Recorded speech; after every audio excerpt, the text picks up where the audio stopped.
O'Sullivan for LivePlaySports.tv, coming tonight from the windy Valencia High in a Foothill League prep football matchup. The West Ranch Wildcats taking on the Hart.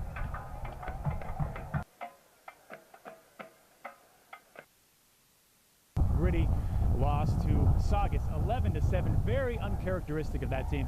Their playmakers making mistakes we haven't seen all season long, so probably a week of practice where they paid attention to detail and will right the ship tonight. On the other side for Hart, we're going to take a look at Cal-bound quarterback, UC Berkeley-bound quarterback J.T. Shrout, who leads that team and their passing offense. He is known to make many mistakes, but also atone for those mistakes, and he'll face a tough secondary tonight for West Ranch. On the other side, West Ranch offense still trying to grow accustomed to Weston Egan at quarterback after an early season, mid-season injury to Colton Mitchell, and they will face a pass rush led by C.J. Mcmullen for Hart, who has 10 sacks in his last 4 games. So, should be a good matchup here tonight from Valencia High. Kickoff set for 7 p.m. We'll see you then.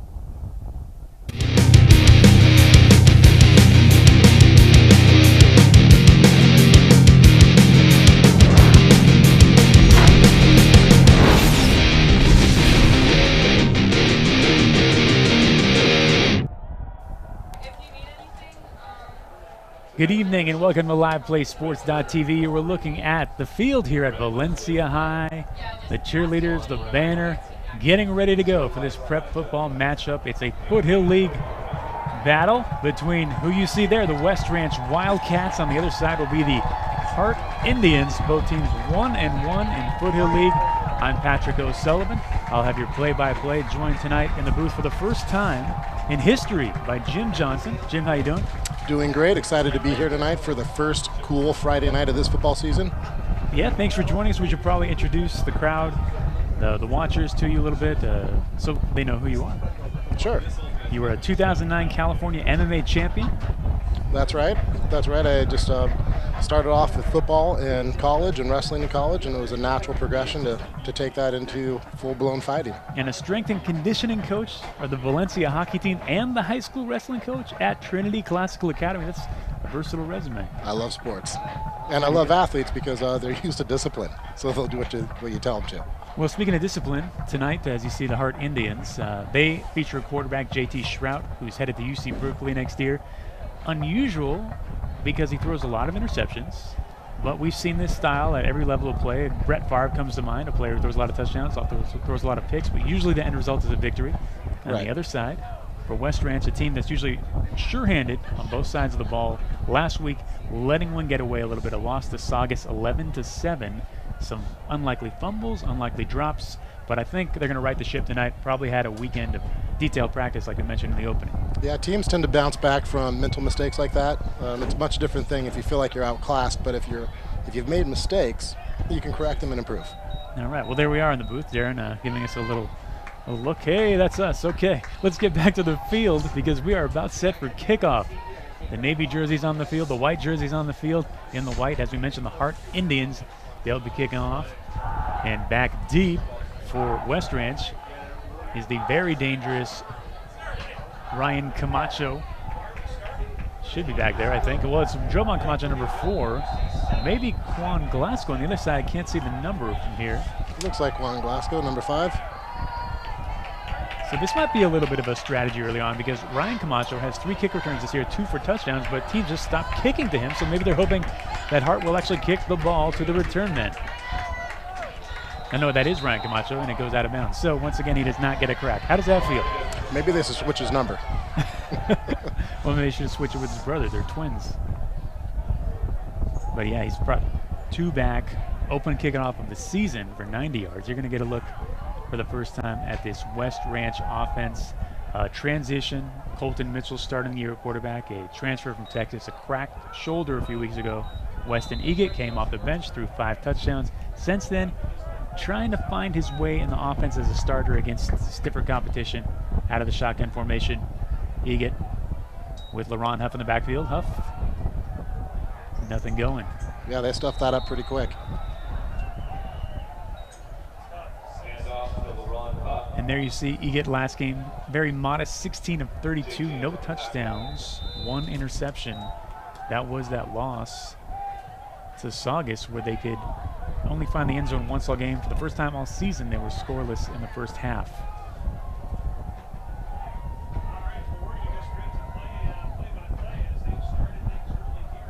Egan looking right this time. And there's Jovan Camacho. Jovan with some room. Oh. It looks like he was down. He was down, but that was one of the things I mentioned last week. Jovan, he did fumble a punt return last week.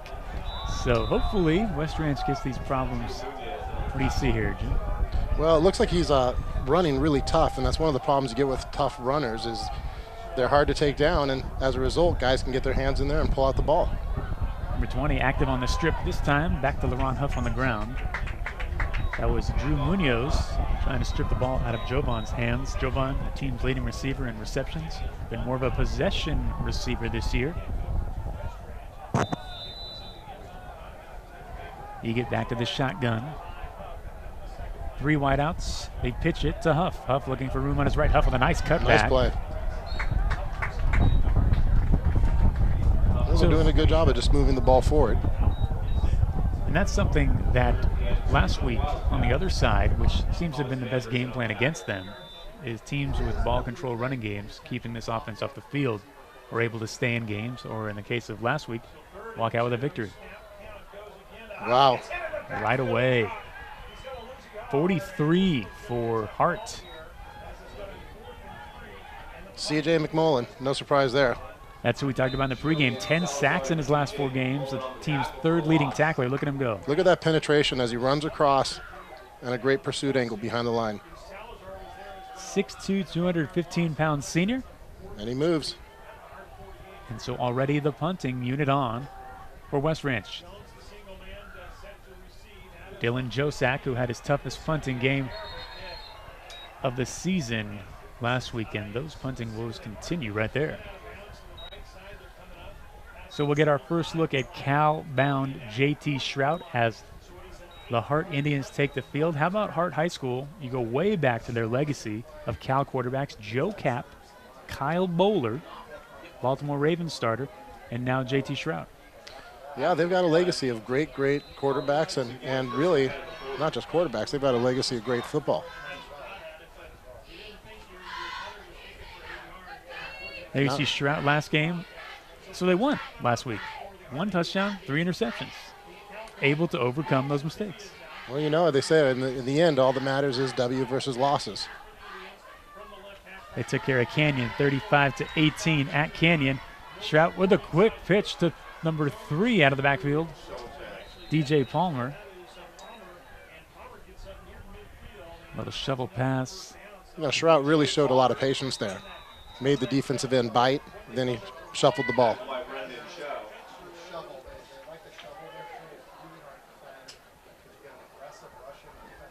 We got to look at Shrout a few weeks ago in a game we covered versus Ventura. That was a 26-0 shutout victory by Hart. Even in that game, Shrout, 2 TD passes, 1 touchdown run, 3 turnovers. Run right up the middle.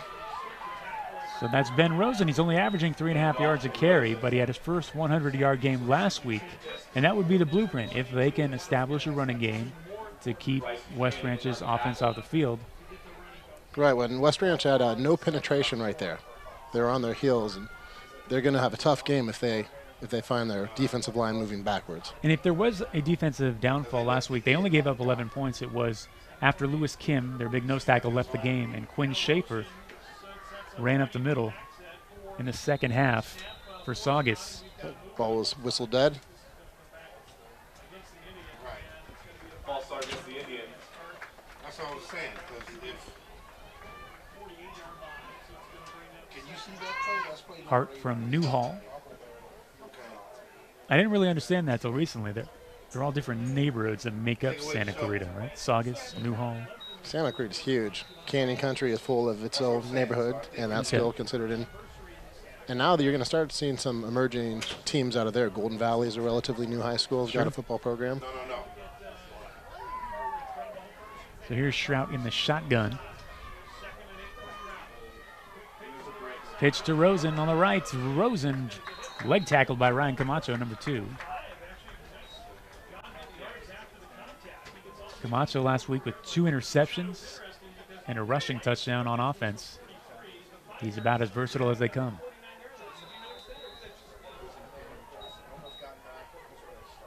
Number 10, Ben Rosen, also a lacrosse player, the tailback for Hart.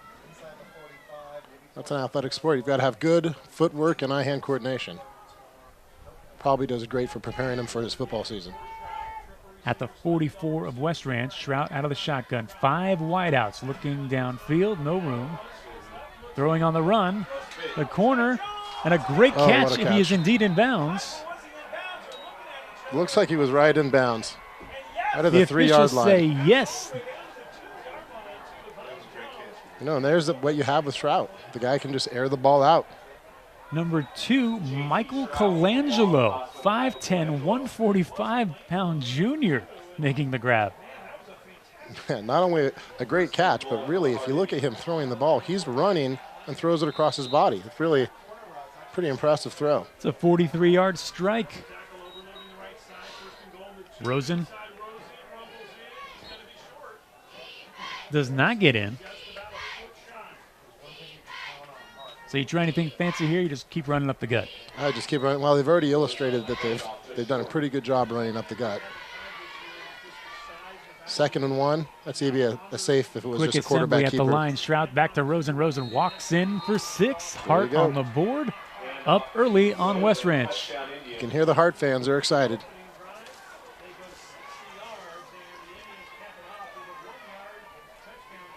You know, that was an impressive drive. They really didn't have any opposition on that drive. On for the extra point is Rodriguez, their kicker.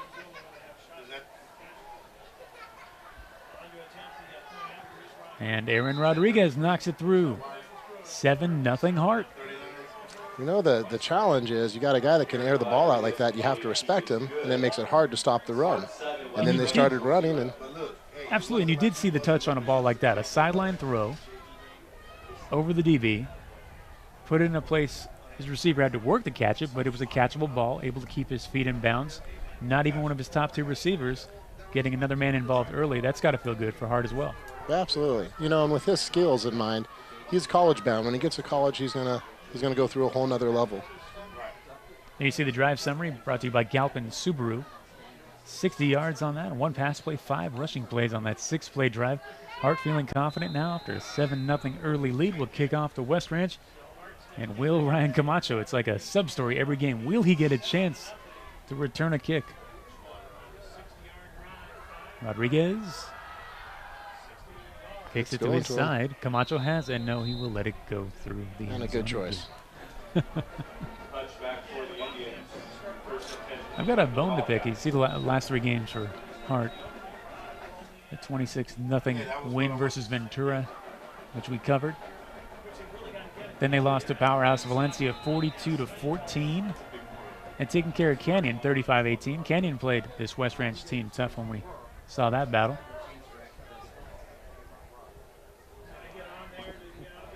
So Weston Egan now down early. Quick throw.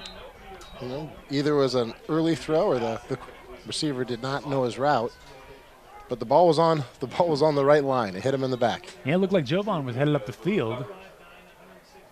You know, Weston Egan, his father is Barry Egan, who's a professional announcer for mixed martial arts and kind of famous in that way. And he's got 3 quarterback sons. Wyatt Egan, the quarterback last year for West Ranch. Walker Egan, the quarterback of the freshman team at West Ranch. There's LaRon Huff. You know, he actually might have a younger child because he told me he has 4 quarterbacks. So there's got to be another Egan out there somewhere. Wow. No quarterbacks in my family, Jim. Not here either. However, we eat quarterbacks in my family. My father played in the Premier League in England in soccer. Really? Oh. And there's C.J. Mcmullen. We mentioned the 10 sacks in the last 4 games. That might be at least 10.5, maybe 11.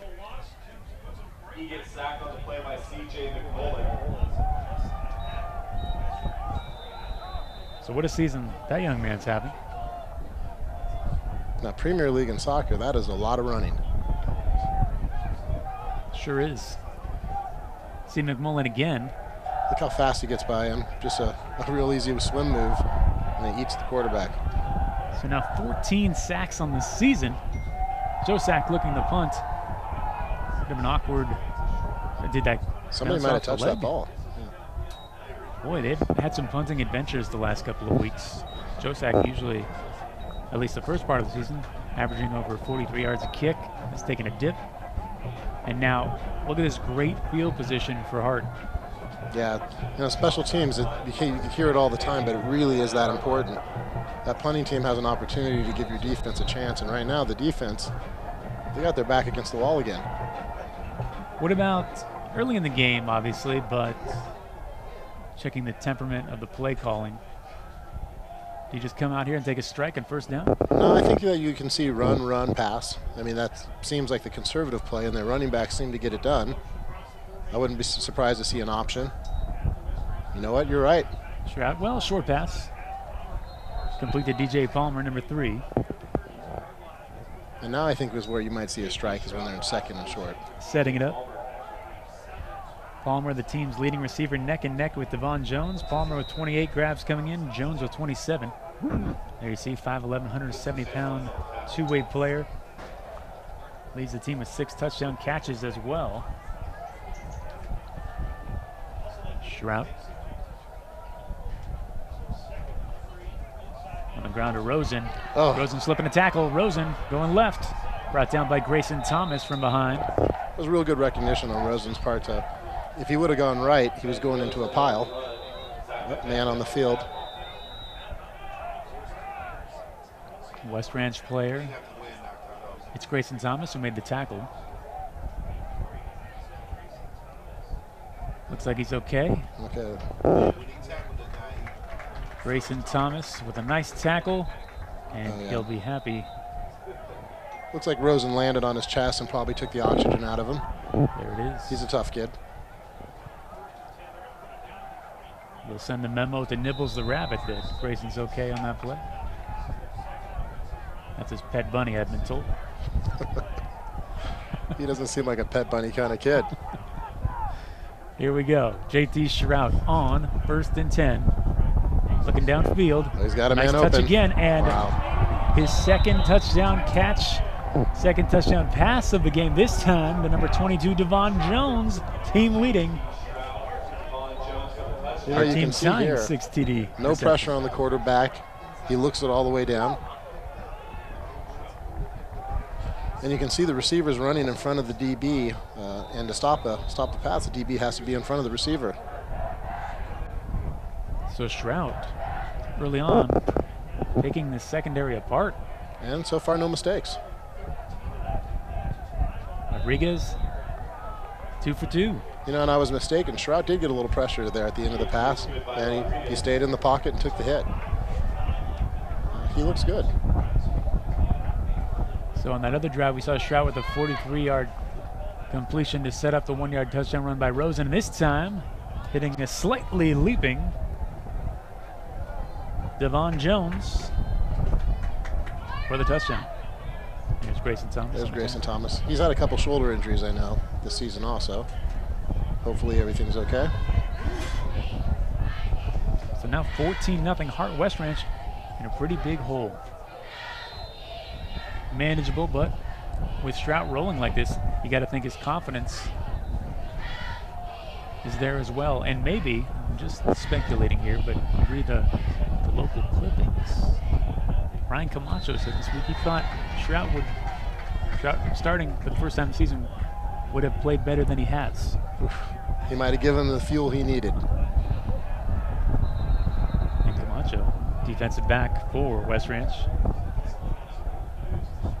And Camacho, the deep threat, they keep kicking over his head through the end zone. When we first started the game, there was a lot of wind. It looks like that's died down pretty much. It's true, the wind has subsided a bit. We are up in the foothills, hence the Foothill League. There's the kick. This is a short one, running forward and off his knee, but retrieving it is Ryan Camacho. So Camacho, a standout baseball player as well. That probably helped him on that play.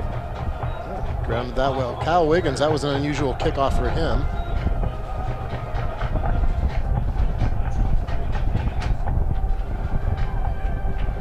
But what about an offense like West Ranch?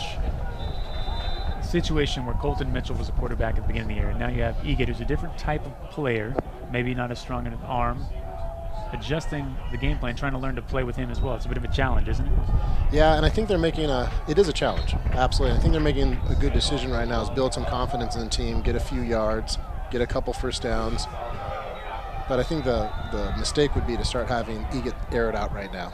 The team doesn't seem to have all the wind in their sails. 6-yard run by Huff. Plenty of time. First quarter, 4:42 to go. That'd be the time.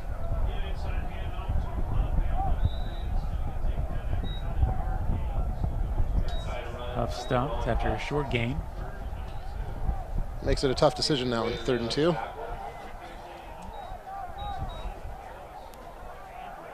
It is indeed 3rd down and 2 on the scoreboard. Weston Egan, shotgun. Oh man, look at all that Straight plays to penetration. Huff, and 28 for Hart. Nowhere to go. You can count 5 guys right in front of him. Jack McBride on the stop.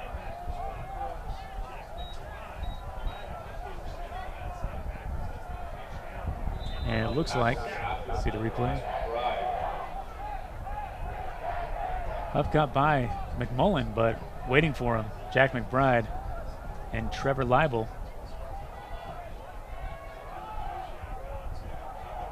West Ranch punting. 3rd punt tonight for Josak. There's a lot of movement before he kicked that ball. No flags down, and boy, talk about an unfriendly bounce. You could not have had a worse bounce on that ball. That was live! Live ball! Tough couple of weeks thus far for Josak in the punting game. And so now you're setting up Shrout again. At the 40. And it wasn't terribly difficult for him last time. And there is actually a flag, as you called it. Looks like it will be against West Ranch.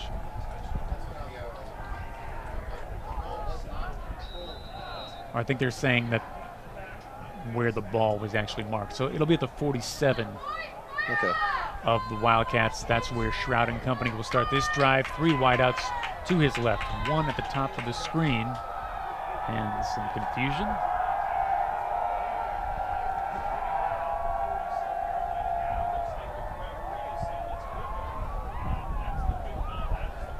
Yeah, that's an interesting call. Are they talking about the yardage marker on the initial punt again? I think they're saying when the ball was officially downed. And is it when the kid knocked the ball, or is it when the player stopped the ball? So 36-yard line, that's much better. Yeah, it's looking good field for position. For Shrout, looking comfortable thus far. As you said, no mistakes. High snap, handoff, 14, slip of a tackle. Making moves in the middle of the field. First carry tonight for Jacob Montez.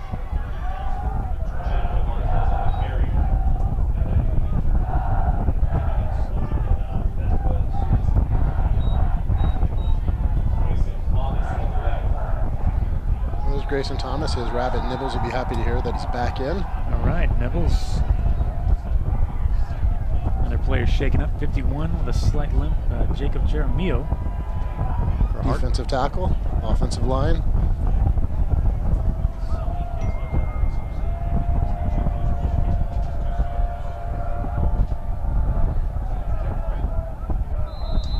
So 6-yard gain on that one.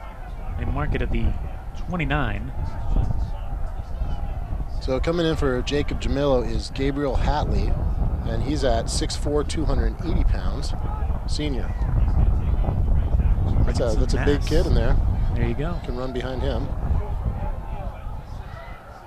3 wideouts to his left, 1 to his right. Back. Got great penetration. Good. Staring in the face of it and coming still back gets to the the ball. Number 6, Michael Uribe, who's been their number 3 receiver all year. That's his 14th catch this season, coming in with 250 yards, averaging 19.2 yards per reception, has a couple of touchdowns. You know, there was great penetration, but then there was hesitation. And that's all Shrout needed. So Shrout staring at the face. Jovan Camacho. And number 10 in there.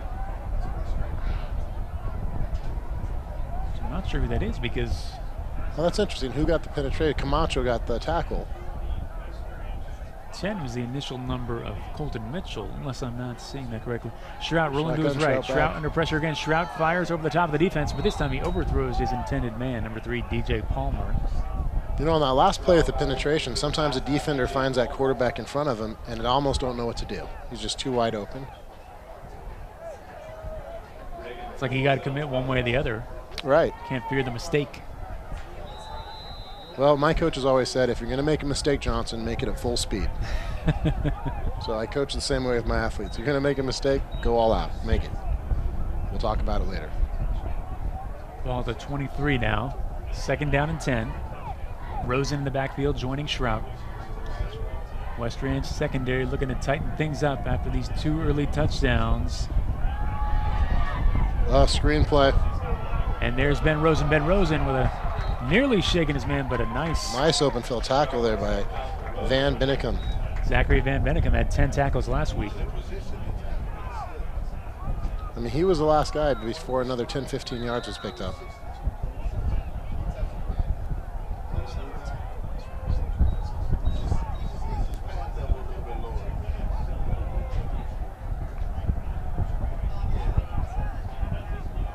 Try to find out. Unless I'm seeing things, there's a number 10 on the field for West Branch. Or is that 18? Oh, throwing in the middle of the defense, complete the number 6, Uribe again. I think I might be seeing a bunched up 18 as 10. That's Jake Killingsworth who's been in on those plays. He's a very active defender. I've seen him all year long, but just mistaking him. Oh, there he is. It's another mature throw by Strout. Finding his man in space.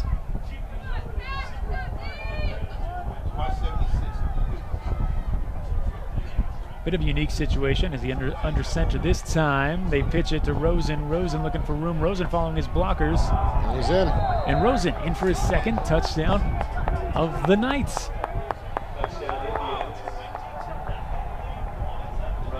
So that's what they've been looking for early in the season. Rosen, his first 100-yard game last week, 2 early touchdown rushes tonight. If they can get a running game going, how much does that help Strout in the passing game? Tremendously. You know, people start biting on it. And that big center, number 65, Nathan Bratter, 6'2", 248 pounds, that's a solid kid, and he just pushed his way through. They've got a couple real strong big kids on that front line for Hart. If they can start moving the ball, then defenders start biting on the run, and Strout has the ability to do what he really likes to do, is just air it out. Yeah, I meant to mention actually Nathan Bratter in the pregame because, you know, finally respectable stat for offensive linemen has emerged in the last 10 years or so.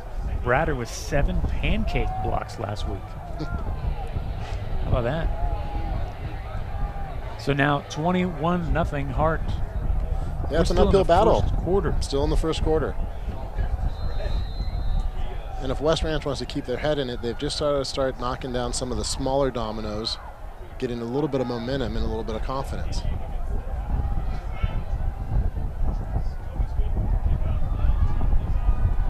Rodriguez kicking off once again. Bit of a line drive past Ryan Camacho out of the end zone. So this is a time for the leaders of West Ranch to really step up and get their teammates motivated and going. It's hard enough for these guys to put their chin straps on, but when you're down by 21 points in the first quarter, it's really difficult.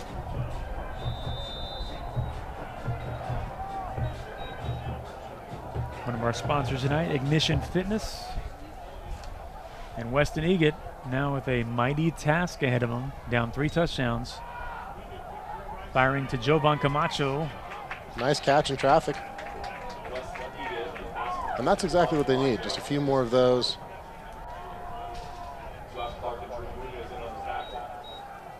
They've been trying to get Jovan loose this season. He's been more of a possession receiver. He did have 100 yards in the opening game. Egan rolling to his left. Egan throws, looking for Jovan again. Had his hand on the ball.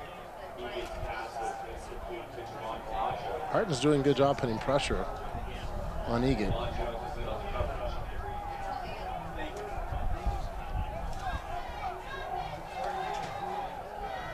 See the wind still kicking a little bit. Looks like it's going against Egett. In about 40 seconds, it'll be at his back at the end of the quarter. West Ranch opened up 5-0 for the first time in school history before that loss last week over the head of Sebastian Gallegos. Ball's a little high. Looks like a little bit of a late hit there, too, on the sideline. Crowds didn't like it. Number 9, Josh Clark, gave him a little shove. Maybe Hart laying on the intimidation early as well. Let's see this. See, the ball's clearly too high and it's out, and number 9 just lets him know, hey, I'm here, and get out. I'm surprised the ref didn't right in front of the official.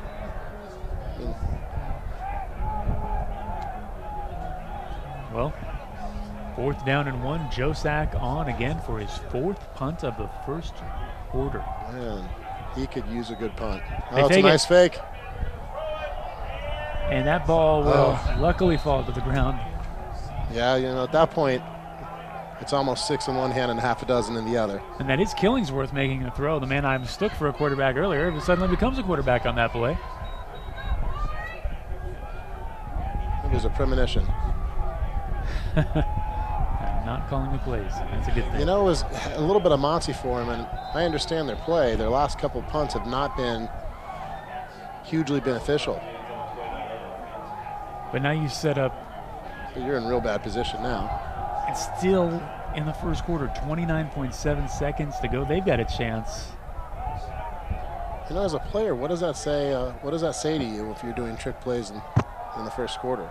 Does it sense desperation? Looking for a spark. On the 29, they go to Rosen. Rosen, gang tackled.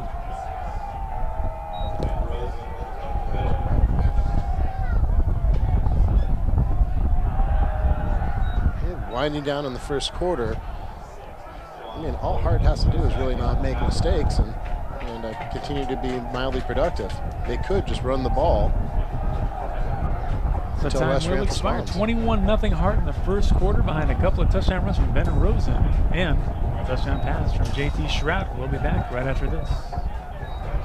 Brody, before brain balance, struggled in a lot of ways. Brianna was diagnosed with visual and auditory processing disorder and dyslexia. You know when your child is struggling. Discover Brain Balance. Our program delivers on the promise of a better life for your child and your entire family. She's always reading now. Ella is a completely different child after Brain Balance. This really is the answer. Find real help for your struggling child. Call 800-877-5500 or visit brainbalance.com. Back live for the second quarter on LivePlaySports.tv. I'm Patrick O'Sullivan, joined by Jim Johnson. Jim, what do we see in that first quarter? And we saw a couple really nice passes from Shrout, and we saw a couple great runs by Rosen. Rosen took the ball in twice, and Shrout with 1 touchdown. And then we saw some real mistakes by tackling from West Branch, and we saw a couple special team errors, particularly with the punts. And now they hand it off to one of their wideouts, Devon Jones. I tell you, we saw a little bit a few plays ago, some pushing. These Hart guys are getting, I like the way they're running. They've got a little pepper in them right now. And you mentioned that there could have been a little talk between the teams prior to, and sometimes that's all it takes. Another thing I saw in that same article, Coach Chris Varner, the West Ranch coach, saying about Stroud, he just gets stronger once he starts making good plays. So the plan is to kind of keep the horse in the barn as long as possible. Well, first quarter, horse is already off to the races. Off to the races. Really, I've only seen one mistake from him on a scramble where he threw a bad pass, but no interception. And it helps to have that short field to work with, of course, too. Yeah, hasn't hurt him. So now going the other direction, they are at the 31, it looks like, of West Ranch. West Ranch has got to bend and not break. Got some good pressure. Oh, what a nice pop. 37, it looks like. Bryce Buchanan. At 5'10", it says 155 pounds. He put on quite a hit. Only a sophomore. You know, sometimes those are the type of things, just a couple pops on the defense can change it for the offense. Sure. Because the body language of West Ranch does look like it's having a little bit of a hangover from the Saugus game. So something like that, like you said, hopefully can ignite them Second quarter, whole new quarter. Shroud out of the shotgun. Grayson Thomas getting in there. Shroud off his back foot. Oh, and he got it. It almost looked like they were setting up for a screen, but he was really just being patient. Finds Jacob Montez. I mean, you look at all the penetration by West Ranch here, and it looks like a good thing for him, but Strout just goes back, and tall kid with a long arm finds someone open. Stroud able to look over the defense at 6'3". You know, it seems like they get good penetration on one play for West Ranch, but then they don't have the coverage on the DBs. And you got to have both. String it all together. Stacking the line of scrimmage this time, handing it off to Rosen. Rosen looks like he got first down yardage. And here they are again in striking position. And how important it is in this league, both teams 1-1. They only play 5 league games, so it really puts an importance. Absolutely. One game is 20% of your schedule. Absolutely. Saugus and Valencia already 2-0 playing each other tonight. We'll try to get a score on that one for you over at College of the Canyons.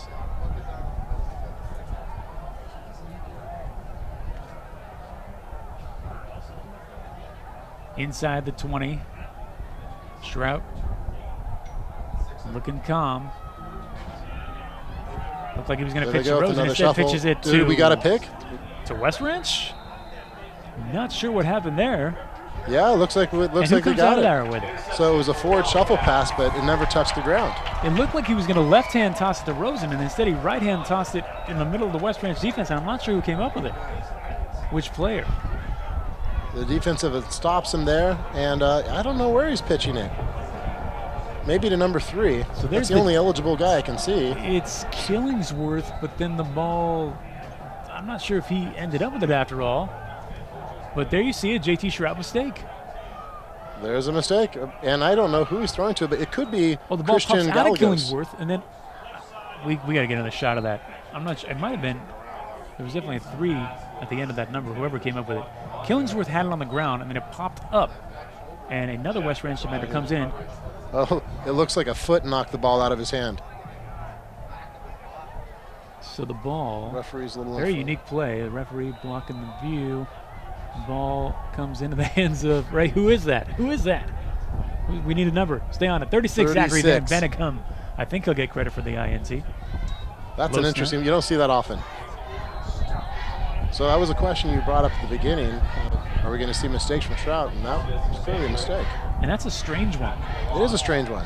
It is a strange one. I don't know if he got confused or if he was trying to move it over to Sebastian Gallegos, but he was nowhere even in the play at the time. But he might be one of those kids who, I'm not saying he does it on purpose, but maybe is so confident that sometimes he relaxes a little bit too much and gives the ball away and says, I'll get that one back. Eget looking to get something going, looking downfield, under pressure. Eget stepping up in the pocket. Eget on the run. Eget to the 25, tackle made by number 9,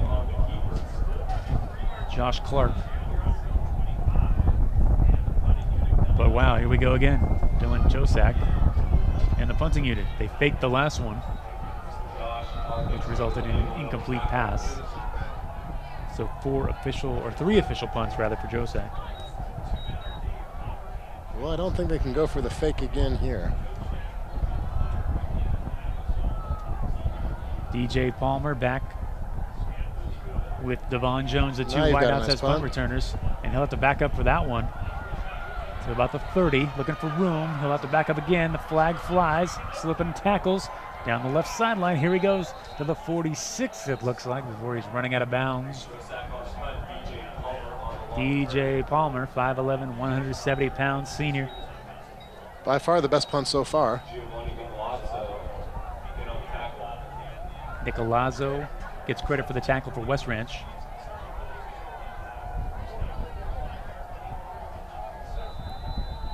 For the little push out at the end. It counts. They do mark it at the 45, so West Ranch will take this field position compared to what they've had to face with Shroud and company early on in this game. Yeah, absolutely. Middle of the field. And they seem like they're getting a little more energized. They seem like they've got a little more pep to them. Sending a man in motion. Shroud See how he shakes off that INT. He comes out firing. Hits his man who was in motion, Jacob Montez, once again. I believe his 3rd grab of the night. On the tackle by Bryce Buchanan. Buchanan active in this ball game. That one goes down to the 42-yard line of West Ranch, setting up 1st and 10. 8:19 to go in the 2nd quarter. Montez moving him around the field. In the slot, in motion. Strout with that spread offense looking down the field. Great pressure. They're going to get him. Grayson Thomas. Oh, man. And Thomas will bring him down. All right. So credit the sack there. So nice to see Thomas in on the action when he was a little banged up earlier. It looked like Strout was almost going to get away there. But great penetration by West Ranch. Great pursuit. Plenty of guys on the ball.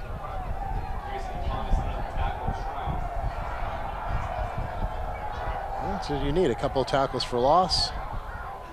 Can't see it with the helmet, but Thomas also, I believe, sports the pink mohawk. Pink mohawk. I think it's in. Might have seen a little mullet there as well. Got some. I think that's called a Mo Mellet. We've got an Apollo's Barbershop video. So, and the throw to the outside, short game.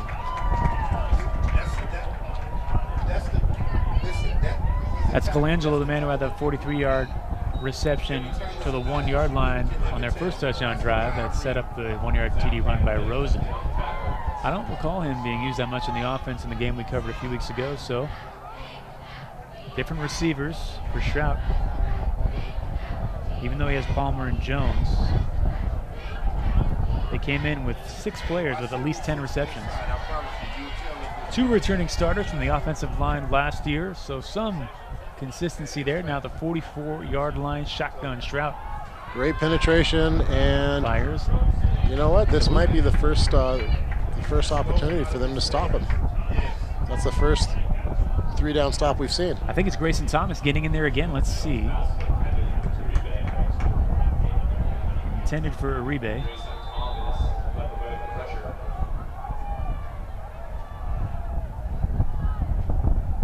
Also 37. Bryce Buchanan, that man you've been saying his name. Buchanan's been off pretty active here. 4th and 12. Okay, so the punter on, who is also their kicker, that's Rodriguez.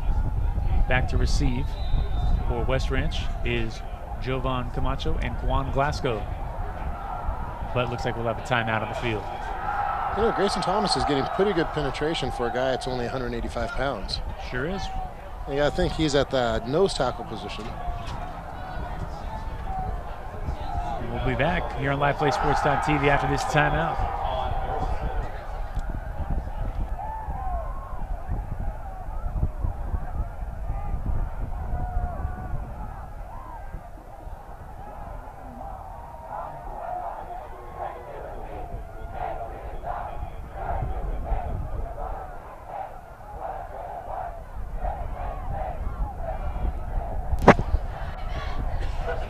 Okay, back for the first punt of the night for Hart. Back deep, as I mentioned, Ryan Camacho, Juan Glasgow. Glasgow looking to touch the ball because he has been a playmaker for this team.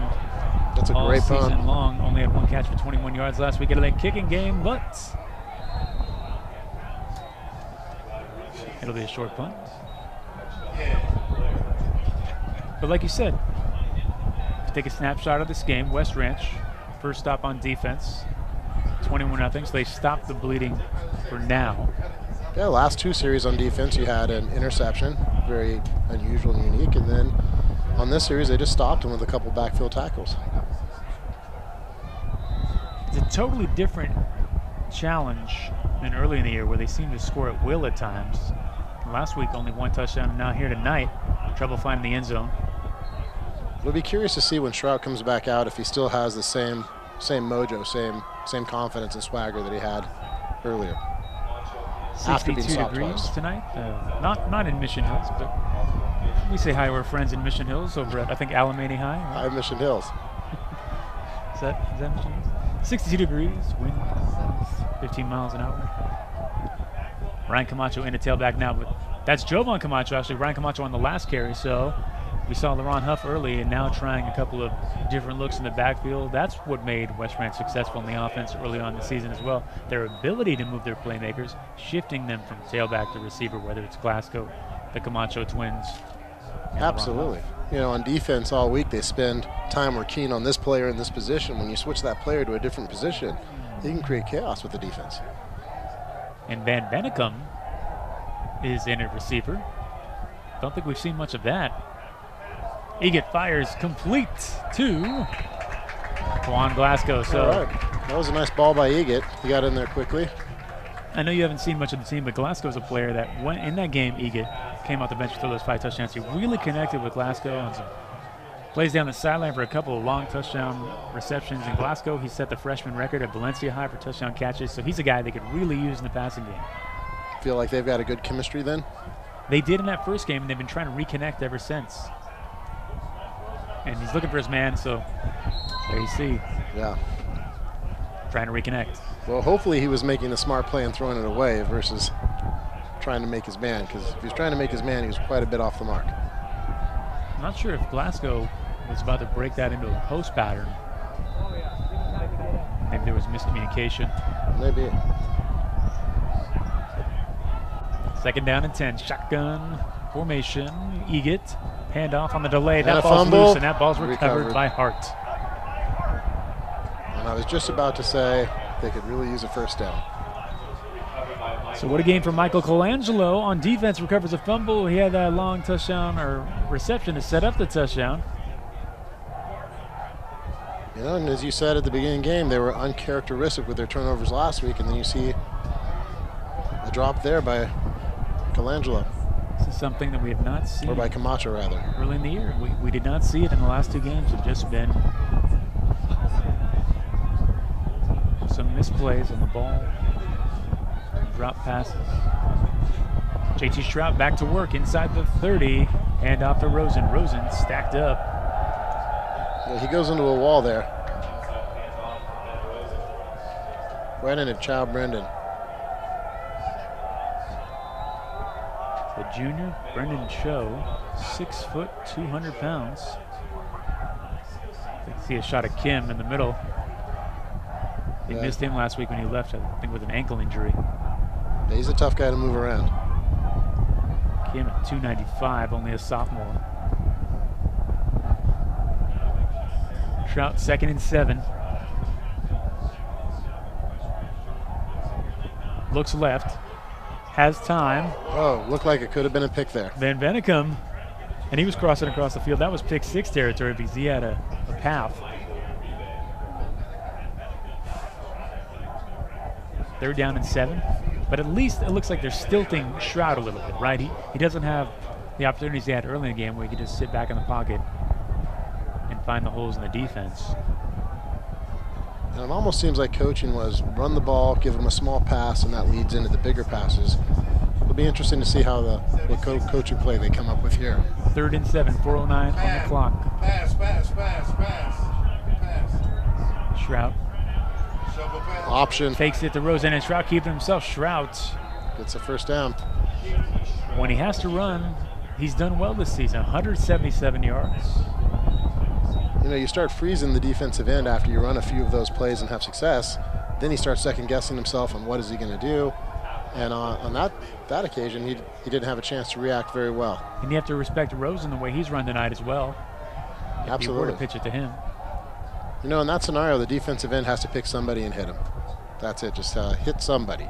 As we said, if you're going to make the mistake, you got to make it fast. And he picks up the first down. That ball incomplete. Thrown to Jacob Montes. Tipped off of his hands.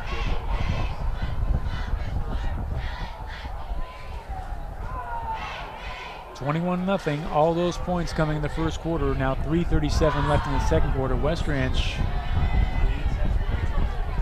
facing maybe back-to-back weeks if they don't put points on the board, where they've been held scoreless in the first half, which did not happen at all when they started the season 5-0. You know, their defense has looked good here in the second quarter, holding Hart to no scores. This could be a backbreaker. They've got to stop him on this drive. Great penetration. Stroud on the run. Oh, man, I tell you, this could be a different situation. Their last couple balls were tipped and touched. So the pressure making all the difference in the world there, right? Putting him on the run and just a game of inches that pass literally outside of the hands of the receiver. I still think it's a catchable ball. I mean, we'll take a look here. Yeah, it's a little high. It's still, I think, a catchable ball. And on the far side, and yes, Pat, the balls are certainly being a little high. He seems a little excited. He could bring that ball down a few inches, but still the receivers need to do their job. Sure, Devon Jones on the sideline. You know what they say, if it touches you in the hands, you should catch it. They do say that, and they are correct. Trout back to his man, so huge play right here. Same play, yep. Other side of the field, complete this time. So now, that'll be a first down, I believe. Or no, 1 yard to go. Fourth and short. 4th down and 1. I'm curious to see what they do here. I don't see Rodriguez out there just yet. I see Rose in the tailback, so they'll come out of this huddle with. And they're getting out there quick. They're going to go for it. They're going to go for it.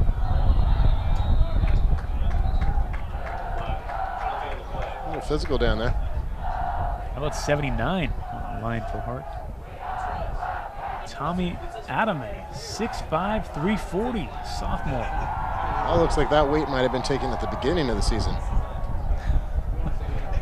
That's the guy you want to run behind. He might have grown a little. Big lineman out there. Gabriel Hatley, 6'4", 280. You see him on your screen, number 76. Boy. Yeah, they've got big guys, and they're a lot of them are pretty solid looking too.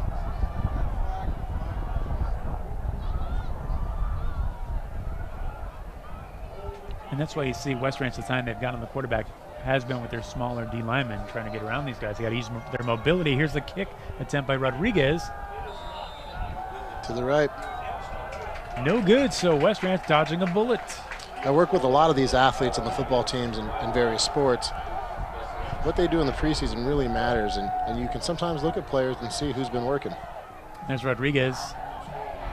They had all the distance, just slight right. You can even see the shadow across the goal pole. I think that was about a 34-yard attempt, if I'm not mistaken. At the ball at the 19, 36-yard attempt. Not able to knock it through. You could argue that was West Ranch's best stance. So here's West Ranch again facing that challenge. You don't want to go scoreless in the first half of the second time in a row, getting the ball early in the play to Glasgow. Glasgow. Ooh, there should be a flag on that. I'd be really surprised if the flag didn't come out. He tackled him by his chin. Colangelo. There's been a couple. That's the second interesting non-penalty I've seen. Boy, 4 or 5 players in pursuit there, though. Yeah, look right here. You can see that right hand come across. Right there. All in the face mask on the side of the helmet. That's real dangerous. A missed opportunity by the referee. 2nd and 10 instead. Out of the shotgun. Here they go. Looking for playmakers again like they did Glasgow the last play. Eget and Glasgow with an acrobatic catch. Does he stay in bounds? The official says he does. You know, Eget illustrated some pretty good athleticism there too. And you were talking about the chemistry between those two, and it looks like they found it there. I think that's the challenge of getting him the ball in space. That last play was very difficult. Right when he caught the ball, there was 5 defenders around him, and even on this one, they had to shake free of the pressure and get him for a short game, but they'll take it. 1:59 to go. 1st down and 10. West Ranch trying to march down the field with time not on their side. Complete to Mason James. James is another player we did not see early in the year, but when Eget came in off the bench in that game, he connected with James as well. So, you know, this is his buddies Glasgow and James going here. He might be in business. I wonder where the strategy was in the first quarter. They're just going with good conservative plays at the sideline. Now at the 39, 2nd down and 6. Pressure right away. Eget will run. He's got Eget blockers. Has room. Eget with some nice work down to about the 45 mark, stopping the clock as well. Great decision on his part to run. So that's the other thing about Eget. We forget because everybody's so excited about Colton Mitchell early in the year. It's only his 3rd varsity start ever in high school. Right. He's got a lot of potential. Thrown in the middle of the season, so he's had a lot of adjusting to do as well. at the 46. Eget looking downfield. Eget's going to take his shot to Glasgow. Oh, and broken man. up at the last minute by number 2, Colangelo, having quite a ball game. Well, Colangelo saved the touchdown there. So that ball, if we're getting into details here, though, you want to lead out Glasgow a little more?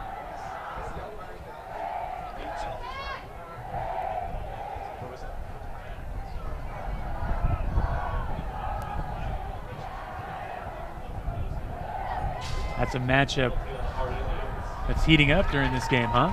Colangelo and Glasgow. We saw that no call by the officials, and this time Colangelo breaking up the ball deep down the field, looking for 6, but A real nice ball by Eget, too, and it was on the money. But there he is on the stop. first and 10. So I think they got the Oof. penalty call. Man, he had Eget Mason just took James quite a on flag. shot. I think that was C.J. Mcmullen, but he had his hand up in the air when he took that. So I believe there was a flag in that previous play, or it wouldn't be first and 10. Take a look at this shot that he just took from C.J. Mcmullen running full speed. Mcmullen, 14 sacks on the season. Mason James that time, so trying to get the timing right. Eget to Glasgow, Eget to James. 1:31 to go, 21-0, second down and 10. West Ranch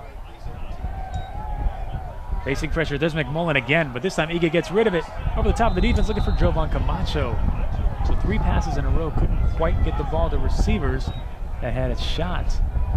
But the pressure being brought by Hart. You know, the Wildcats have a promising future with Eget next year. He continues to develop, continues to grow a little speed.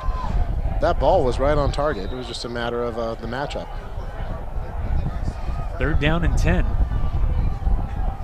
What do you do? Another shot just like that?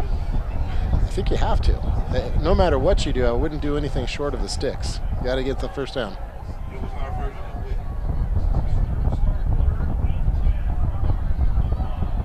31-yard line, Eget. Mcmullen coming again. Mcmullen, wow. Wow, that was you know, that's a sign of his just being young. 3rd and 10. It's going to be okay if you throw it in the end zone and you throw an interception. I'd rather see him going for it. And he made Mcmullen jump. But are they treating it like 4-down territory here? With the time, there'll be a timeout. They'll talk it over. Right. So Yeah. They're not we'll going to see what punt it. happens when we come back here on LivePlaySports.tv. I'm Patrick O'Sullivan, joined by Jim Johnson. Stay tuned for the end of the second quarter.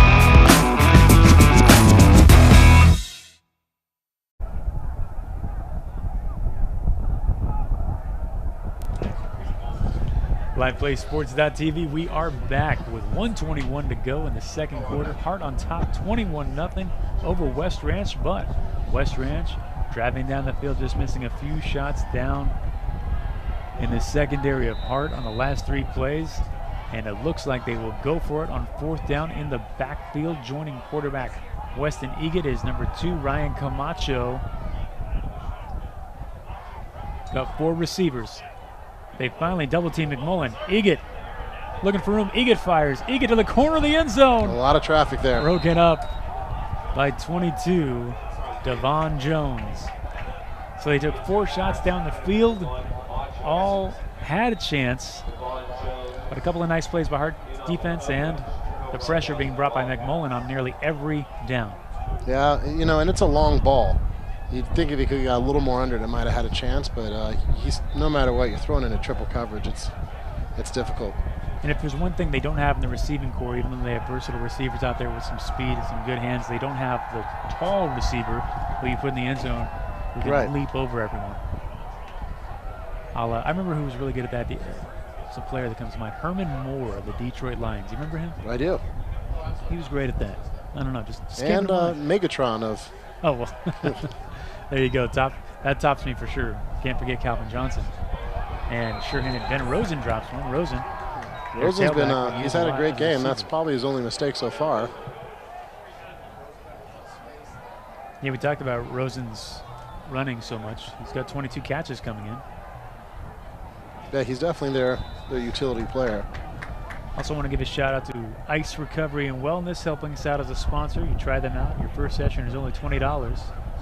Troy Uden, he founded Ice in 2016 with one driving purpose. We'll get to that purpose after this play. And look at Lewis Kim getting back there. Shrout, improvising Shrout, and drop ball by Colangelo. Yeah, you know, Shrout's numbers are really going to be hurt by all these drop balls. So you have to wonder, I mean, we've seen him a couple times, and we did see that careless interception earlier, but maybe a couple of these are tip balls from early in the season. He has 14 touchdowns and 14 interceptions coming in.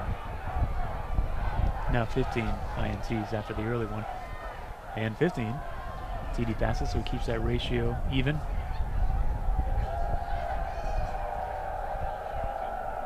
And now, with a minute to go, they've got a chance to put more points on the board. Shrout looking downfield. Shrout in the middle of the defense, hit right away after the catch. It's number 14, Jacob Montez, Glasgow on the stop. Another first down. Now, Shrout did take a shot at the end of that play as well. Something going on way down the field. Rosen and Grayson Thomas having a meeting at the 5-yard line. Maybe it's about Nibbles the Rabbit, I don't know. Well, there you can see it. Yeah, it looks like Colton Mitchell didn't like Grayson, that's rather Killingsworth, pressure. 18. Mitchell was the quarterback early. I know there's been some. Oh, right. I was calling him that early in the game, too. Connection to Jacob Montez.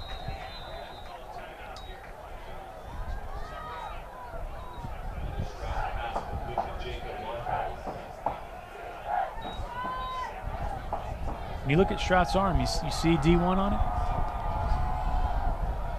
No, I don't. Not yet. I think D1, you're going 50, 60 yards.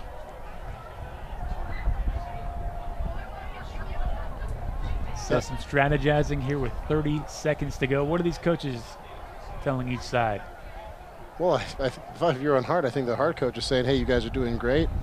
We're going to finish out this half. Don't give up any points. And quite the opposite on the West Branch side is, hey, they had been doing really well, actually, the second quarter. They just need to leave this half a little bit of confidence and put something on the board. I think that's not going to be a field goal they're looking for. They need to get 6 on the board.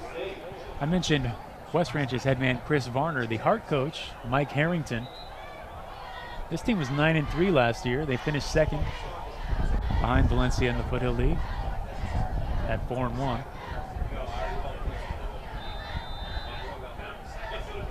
.46 yards to go. Second down and 1. 30 seconds. Shrout with time. Shrout to the sideline. Shrout complete. Staying inbounds, looking for extra yardage. Devon Jones. And he was wide open.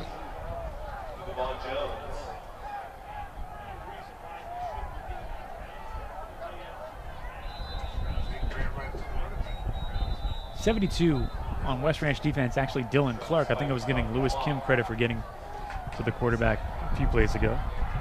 But it was 72 Dylan Clark, who's also a sophomore.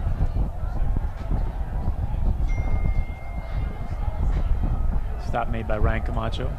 You know, and Hart's still going for it. They're not afraid of throwing the interception, apparently. They're still airing the ball out.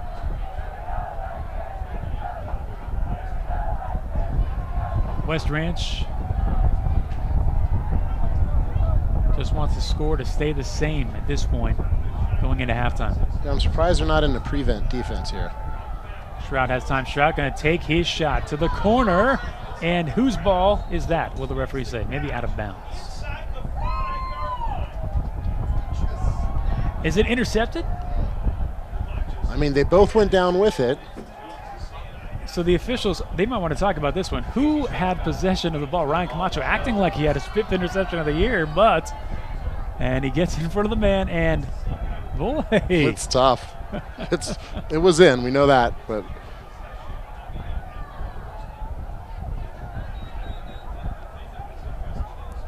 Kids have an opinion. And what's the ruling?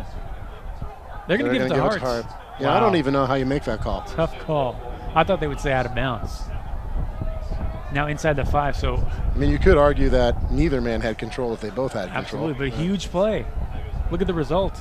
Yep. 7 seconds, knocking on the door again. West Ranch with a tough break on that call.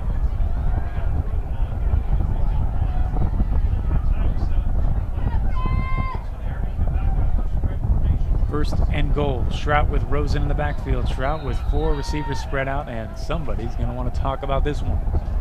Yeah, I wouldn't be surprised to see another shuffle play or an option shuffle. Here's another look at it.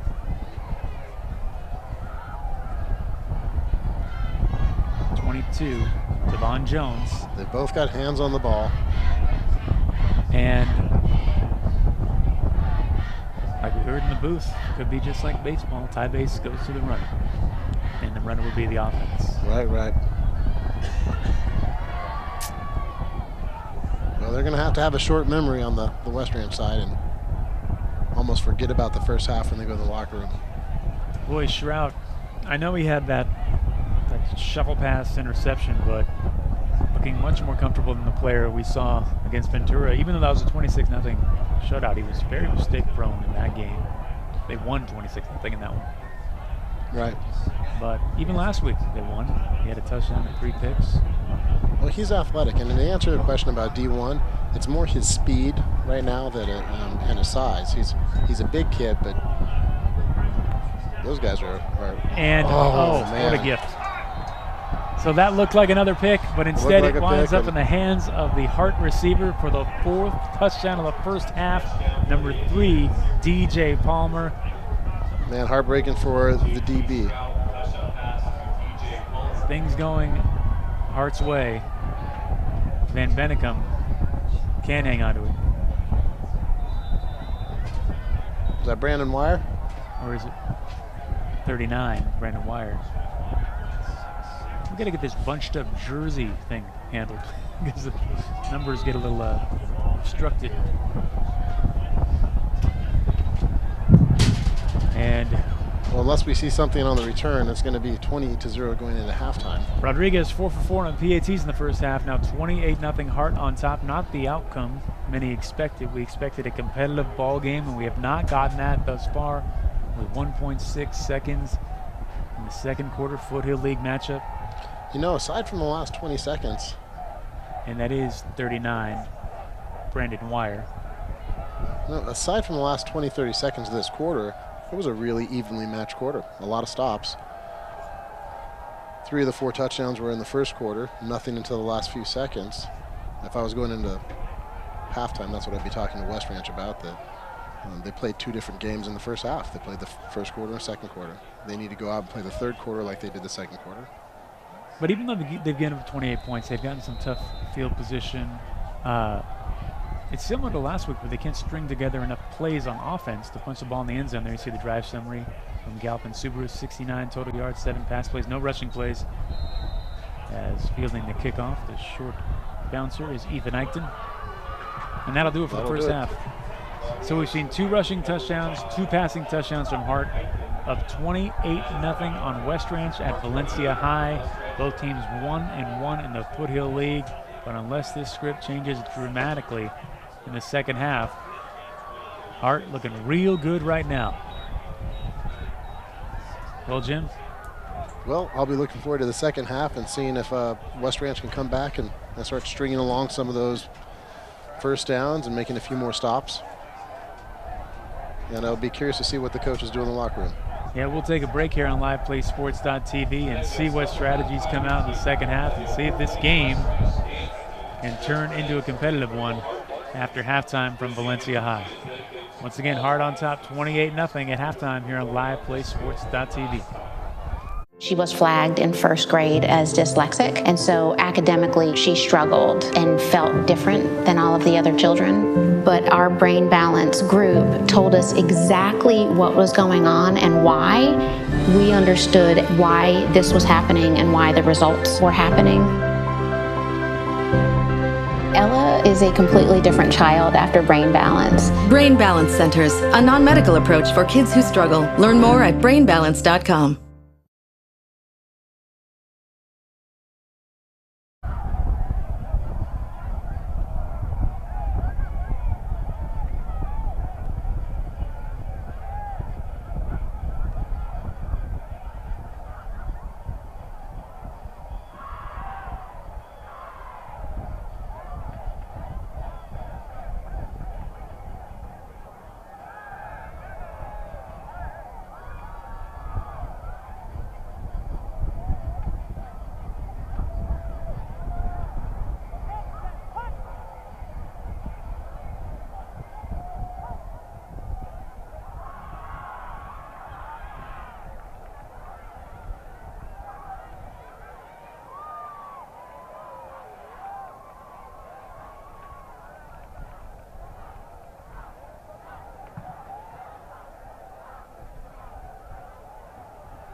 back to liveplaysports.tv. We are still at halftime.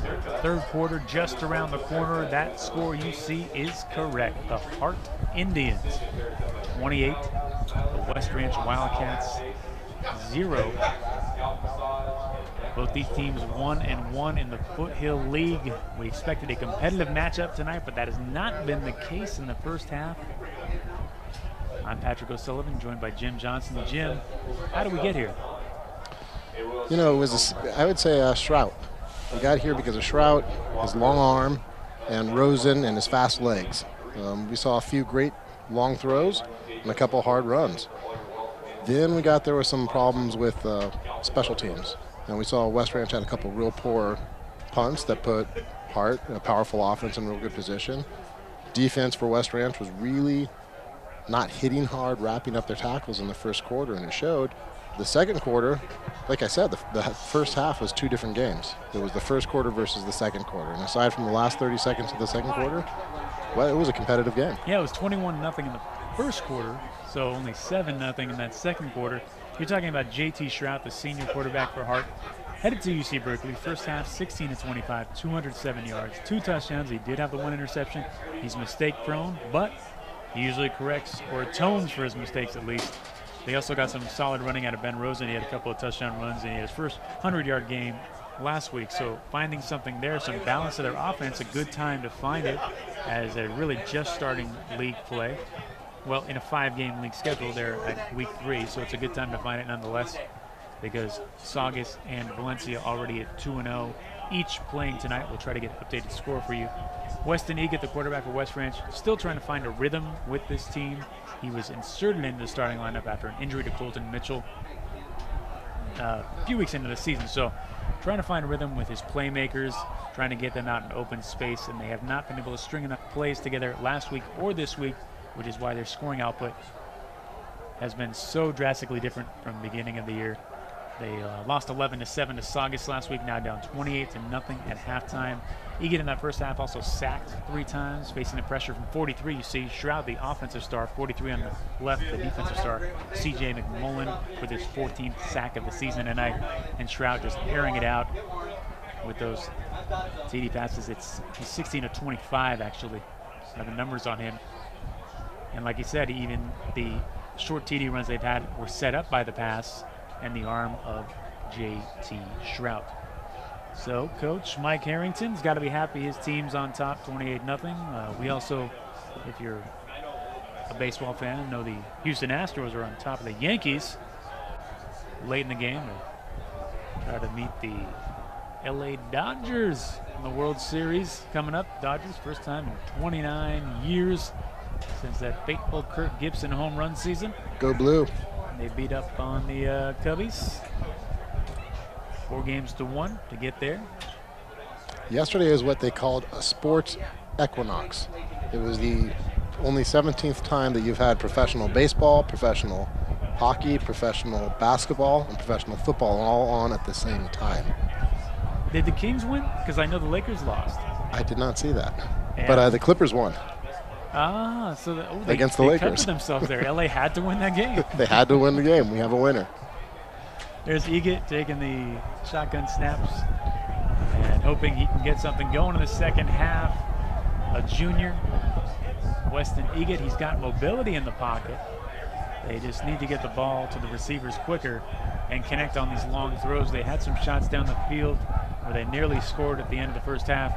But as you see, for the second week in a row, not able to put up points in the first 2 quarters, down 28-0, about to get underway in the third quarter. West Ranch kicking off to the Hart Indians. And after hitting Jones in the thigh, will roll out of the end zone. Devon Jones, he had 23-yard touchdown reception in the first half. You know, I was really impressed by, you asked me if Shrout to me looks like a Division I quarterback. No, but what coaches can do to a guy in their first year in college, and he may be a redshirt in his first year, so by the time he gets his second year, but he's 190 pounds. He may be playing at 220 pounds as a quarterback, and he's 6'3". They make him faster, but the thing that's really impressed me about him, he does have a long arm, but he's got poise. He stands in the pocket and takes a shot. And one of those touchdowns, he had to take the shot to get the touchdown. Yes, seeing him now for 6 quarters after the game we covered a few weeks ago. Here he goes to start the first drive of the second half. Man in motion. We've seen that look in the first half. They hand it off to him. Rosen up the middle with some room. Tackle from behind by 51, John Collier. But what I've seen from Shrout in these couple of games we've covered is that, to me, the way he throws the ball and his body language, he believes he's going to complete every pass. Yes, which can be a great asset and sometimes a problematic, like we saw that shuffle pass. They got to have the talent to overcome that.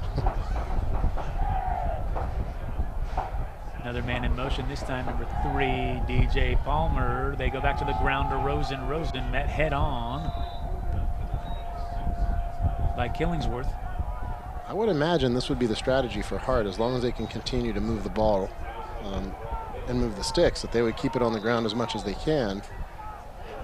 They don't need to bolster numbers for their quarterback. He's already got a place to go. They just need not to lose it. No scout stat padding? No, I think they're going to be okay. Out of the shotgun, spreading it out. And that's a ball with some zip on it and a flag as well. Michael Uribe with the grab.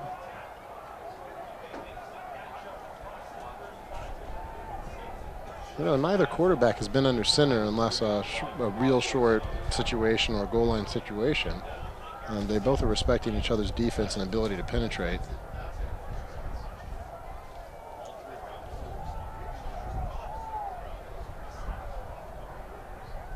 Holding on West Ranch declined because of the yardage gained on the reception.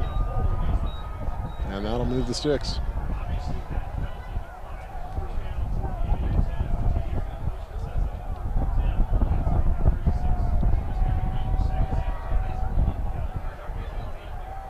And a pitch to the left. Got some yardage, but got a nice pop. Rosen the carrier again. I think that hit was from Jake Killingsworth. Killingsworth, team's leading tackler, 66 coming in on the season. Well, like we said in the first half, if the defense can generate some stops, and not even just turnovers, but even some of these hard hits that we're seeing, like right here, they can get the offense motivated to get in there and start getting some momentum as well. He got his body framed up with the ball carrier, able to make that tackle, and Shrout looking downfield. Shrout in coverage, trying to come back to it. It's Montez, but incomplete.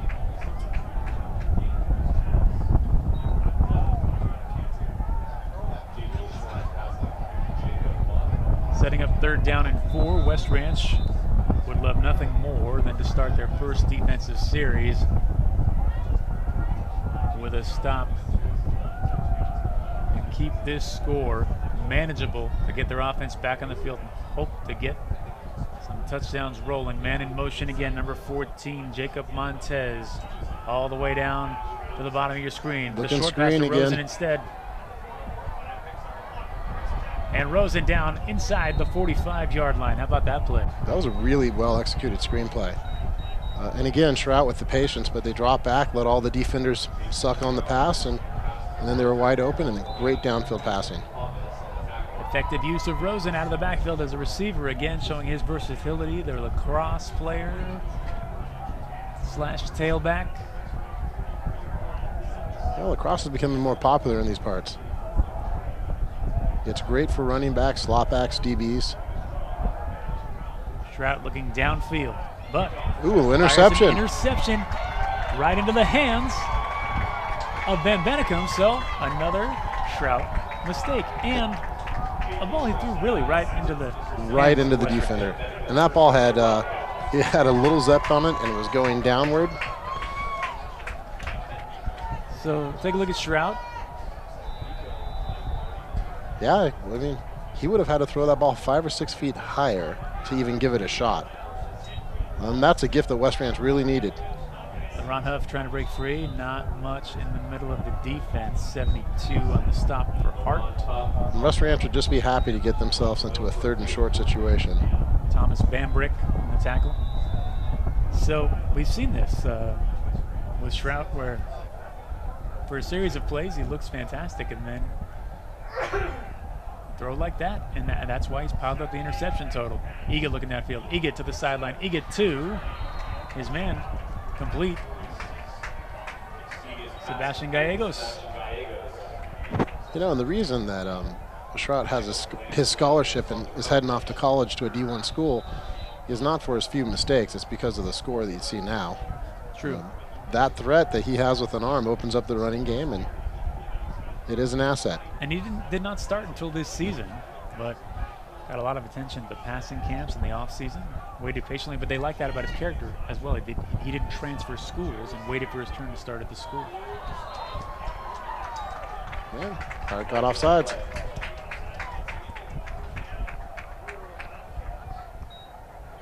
Well, these are the type of momentum shifters that the Wildcats could really use. Pass midfield, they'll take it. Make it the 48. Run formation. Right up the middle. There you go, 5 or 6 yards. Ryan Camacho. And does it seem like Hart has a little more enthusiasm now than they did in the first half? West Ranch? West Ranch, excuse me.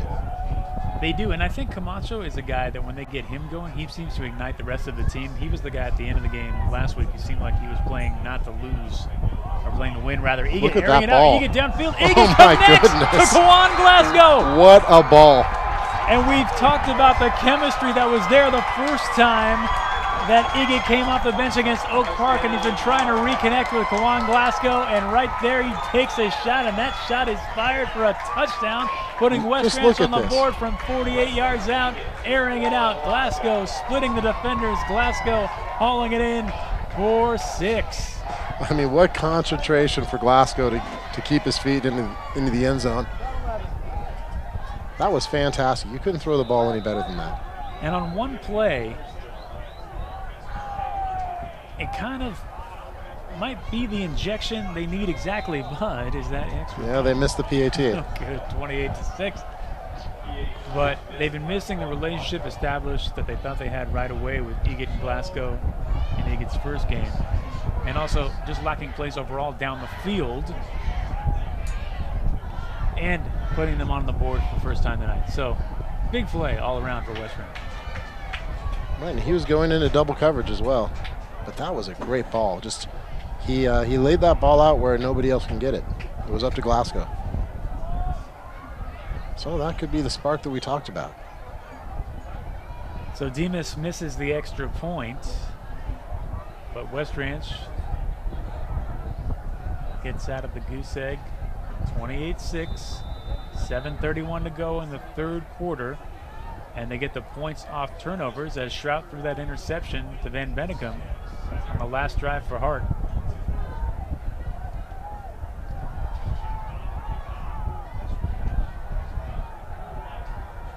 It's Josak kicking a line drive right to DJ Palmer. Palmer to the 25, to the 30, to about the 34-yard line. He's brought down by Mason James. It's looking better and better for West Ranch in terms of their field position. Now it'll be curious to see what kind of memory Schrout has as he comes out here. Is he going to come out and be timid, worried about throwing interceptions, or like you said, is he going to come out here and think that he can will anything to happen? Well, history has shown that he tends to shrug these things off. That's the ratio continues, coming in 14-14 now, 16-16 on the season. Touchdown to interception ratio. But they've won. That is a lot of interceptions. It sure is. That's a lot of interceptions. It sure is. He's piling them up. But hey, Fran Tarkenton, Brett Favre, a lot of great quarterbacks threw a lot of interceptions. You know, at Ignition Fitness, we're often talking about confidence and what it plays into sports, and you'd much rather have a confident person behind the center. Even in baseball, Babe Ruth held the strikeout record for, he may still hold the strikeout record, but people don't think about him as strikeouts, they think about him as home runs. Right. But having the strikeout record, that guy still got up there and pointed his bat to center field every time. That pass complete to DJ Palmer. Palmer now in motion, but a flag before the play is snapped. Illegal motion. Maybe Stroud has a little bit of that Babe Ruth type magic that every time he thinks he's going to score a touchdown. Like you said, the scoreboard tells the story. You can see the movement on the offensive line.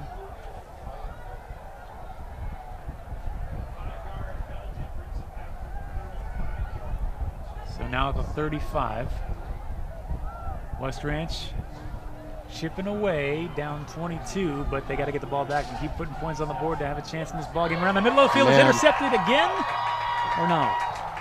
Glasgow, or no, it's caught. Wow, looked like that Glasgow looked like an interception. I will tell you, Stroud looked that down the whole way. You could see where he was going to throw, and if you look here, look at his eyes looking right at the receiver, never looks off of him. DJ Palmer, Glasgow flying into your screen. I don't know how Palmer caught that. Let's see. What concentration. He just didn't let go. I mean, I don't know how he missed. That was a great play on the ball. 47-yard line, first down instead of an interception. Stroud continues to gamble. Hand off to Rosen. Rosen in the backfield, and he is met by Grayson Thomas and friends. 55-37, Bryce Buchanan. 55 is Brendan Cho. So I think Cho slowed him down, and then Thomas finished it off.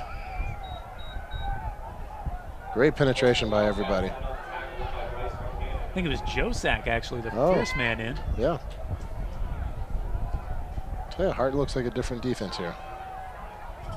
Second down and 14. They look amped up, maybe a little more amped up after missing that interception opportunity. Thomas, pressure again, in the middle of the field again, and almost another pick. Boy, Stroud, he's fun to watch in two different ways. I know. Is there going to be a touchdown? That flag came from deep. It almost looked like he singled a holding call. Oh, yeah, you can see it. It looks like number 36, defensive holding. Van Benniken. Yep, Van Benniken. That's going to hurt. Just when you felt like the momentum was really shifting, too. Yeah, they can't play with the clock all game. They will eventually run out of time. You're down 22. We are past the middle of the third quarter. They need consistency on both sides of the ball. 46-yard line. Hart in their enemy territory. The pitch to Rosen. Rosen, short gain. Van Benniken with the tackle now.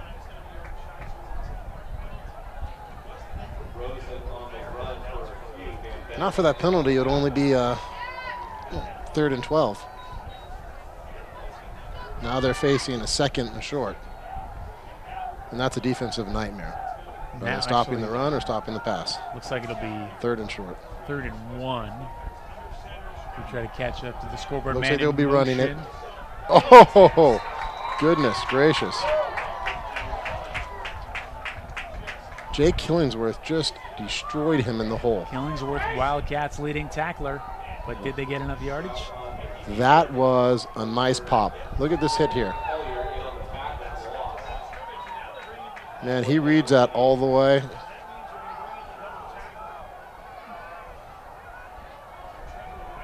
And it's 4th and 1. So, West Ranch. Hart's going for it. They're in a hurry up. Gain momentum. To Rosen, looks like he got through. He got it. Down. He's got those big linemen to get his follow through. Rosen on the run, first down Indians. So it makes you wonder if Hart has the ability to continue marching down the field and scoring. Do they continue to work on Stroud's numbers, or do they start seasoning next year's quarterbacks? Good point, but also, and do you want to risk injury for your star quarterback? You don't want to work on Stroud's interception numbers anymore either. Yeah, well, it's a good thing he's already been picked up. Here we go, inside the 40. Stroud complete, and Palmer shaking a man.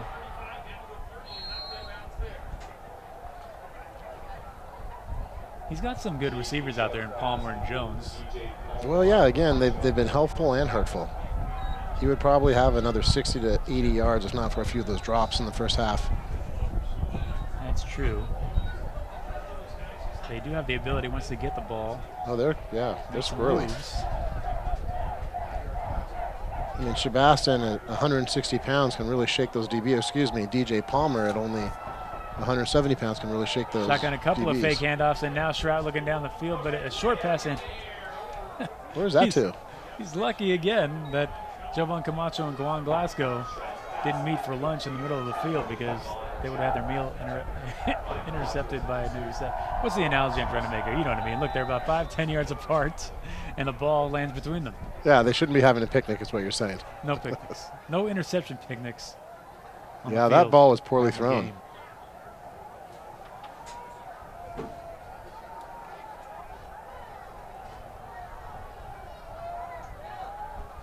Shrout back to the shotgun. Wildcats need penetration here and a stop. 3rd and 3. And they don't get Rosen. the penetration or the stop. The thing about Louis Kim is you need him to be a bit more mobile in the middle of the defense. He's gotten more aggressive as the season's going on. I pointed that out last week. He had an injury last week, so I wonder if that's slowed him down. I think it was an ankle. Well, it's a downside just with having, real big guys. You want them to plug holes, but they're not going to move around real quickly. In fact, if you have a guy like Kim, then you're really relying on your linebackers to go, get where he's not. They do have the agility on the ends. And they've got the secondary, but Shroud's had his victories against them tonight. And look at that. Handoff, but snuffed out. 37. Bryce Buchanan.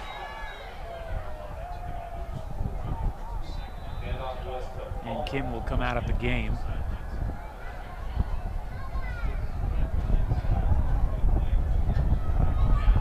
(28-6). Under 2 minutes to go in the 3rd quarter. So controlling time of possession on this drive as well are the Indians. Taking a big chunk out of the clock. Shrout to his left. Shrout facing pressure. Shrout, short pass complete. Dropped by Rosen. And that's Rosen's second big drop of this game. And I know those are the ones that are going to haunt him. He's had a great game. They have been running the screen very, very well. Yeah, once he caught it, if he did, he had room.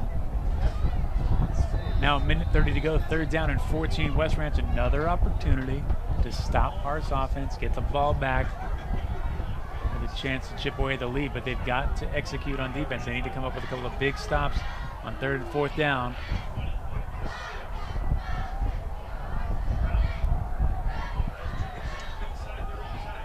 Shrout handling a bit of an air snap. Going to take triple a shot coverage, down the field, and it's intercepted again.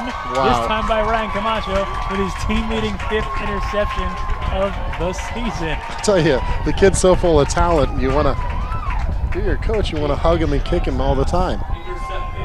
I mean, this is a terrible decision. A nice-looking ball into triple coverage and thrown short. Triple coverage indeed.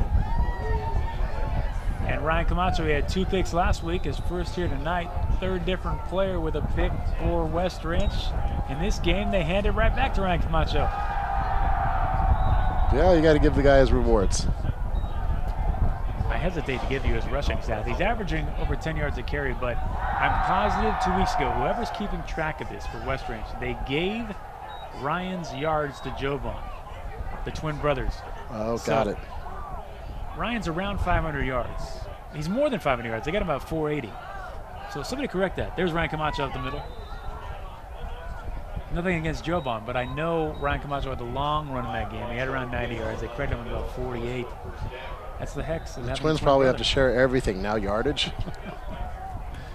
This is interesting because we're winding down on the 3rd quarter. We're coming to short time, and they're down by a lot. So back to the ground. So it makes you wonder, what is West Ranch's coaching going to be here? What is the play calling going to be? Their only way to really get back in it is going to start getting some points on the board, and they don't have all day for this. It's 4th down and 1 here, but Egan had that long TD pass to Glasgow. Now they go back to the line of scrimmage. And Egan, he is pushed back right away. Flag flies. I don't know where the ball is either. Looks like it's in the hands of Brian Camacho somehow. I mean, I think they're really hoping to get the defense. Oh, that's not going to help. Legal motion on the offense.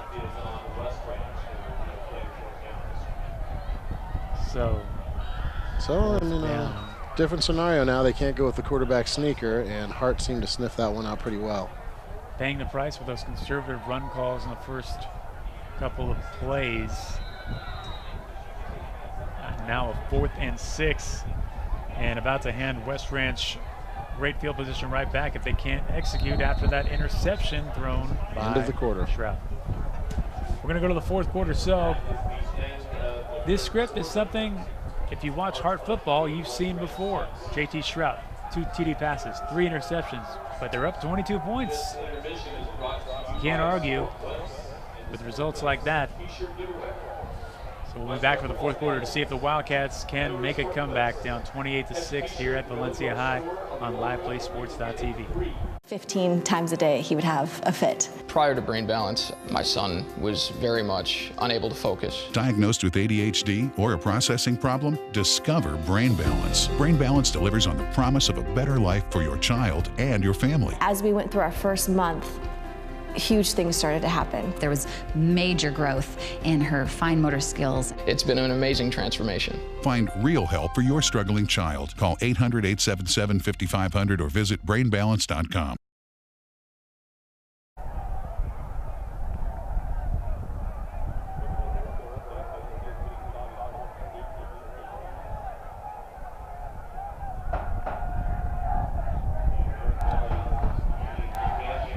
Back for the 4th quarter on LivePlaySports.tv. Patrick O'Sullivan joined by Jim Johnson. Getting exciting here in the 4th quarter. Also got another update in the Foothill League. The 2 teams that went into tonight undefeated 2-0, Saugus and Valencia. Valencia on top 28-3 late in that game. Oh, and Egan throws an interception. And so Egan throwing the pick on the first play of the 4th quarter to number 22, Devon Jones. Yeah, he forced that one in there.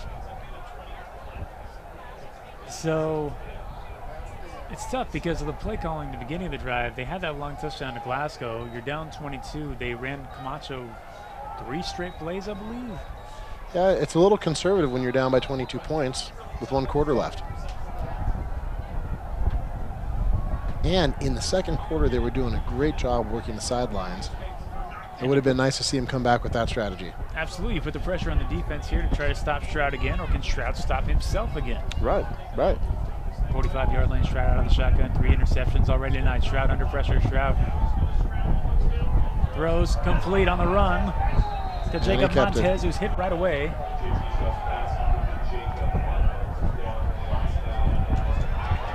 And you can see the DBs coming back very slowly. It's a sign of discouragement. Shroud on the run, making something out of nothing. Glasgow with the hit. Good concentration for him to hang on to the ball, but you can even see Glasgow's shoulders down a little bit. It's tough. First down at the 22. Shroud back to the pass. Tries to go over the top of the defense. Man falls wide down. open. Rosen catches it. Goes in standing up. For the touchdown. So Shroud 22 yards to Ben Rosen, his 3rd touchdown throw of the evening. Making up for his last drop. What's that? I said making up for his last drop. There it is, 3 TDs, 3 INTs, 34-6, Hart on top. You know, I was talking to some of the Hart fans after that Valencia game, and they said Valencia had a lot of penalties, but again, it doesn't matter because Valencia came out on top with the score. And whatever you want to criticize in terms of penalties, whatever you want to criticize in terms of mistakes, interceptions, 34-6, the scoreboard doesn't lie. Hart lost 42-14 versus Valencia. It was 42-7 at halftime in that game. Right. So, and they had a overwhelming number of penalties in that game and still came out on top. And here we've seen 6 to 8 drop balls. We've seen a few interceptions. Scoreboard says it doesn't matter. He makes the big plays. Makes the big plays. There's Eget's dad right there. Right there. That's right us. there next to us. Eget's dad is the guy. Let's see. The bald-headed gentleman in the white. This guy. He's hiding from us now. I could open this door and knock him around a little. Is he here? Yeah. Is he here? Maybe we shouldn't. Yeah, we should not. But remember, there he is. He hangs around professional fighters for a living. 35-6, Hart on top. Trout, a little bit off his back. What a great looking ball. And you can see the coverage was blown. The defender fell in the coverage.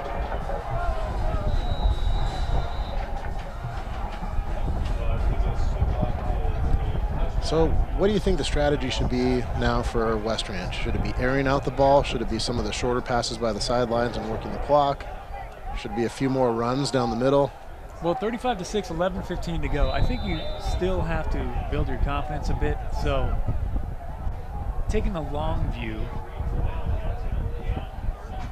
they do face Valencia next week. We'll talk about that a little bit later on.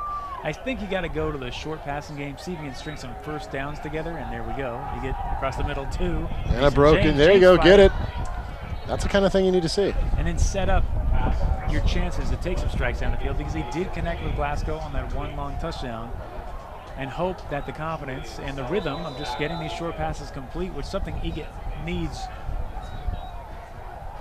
Yeah, I agree. Smart move of the coach to give him a manageable pass after that interception.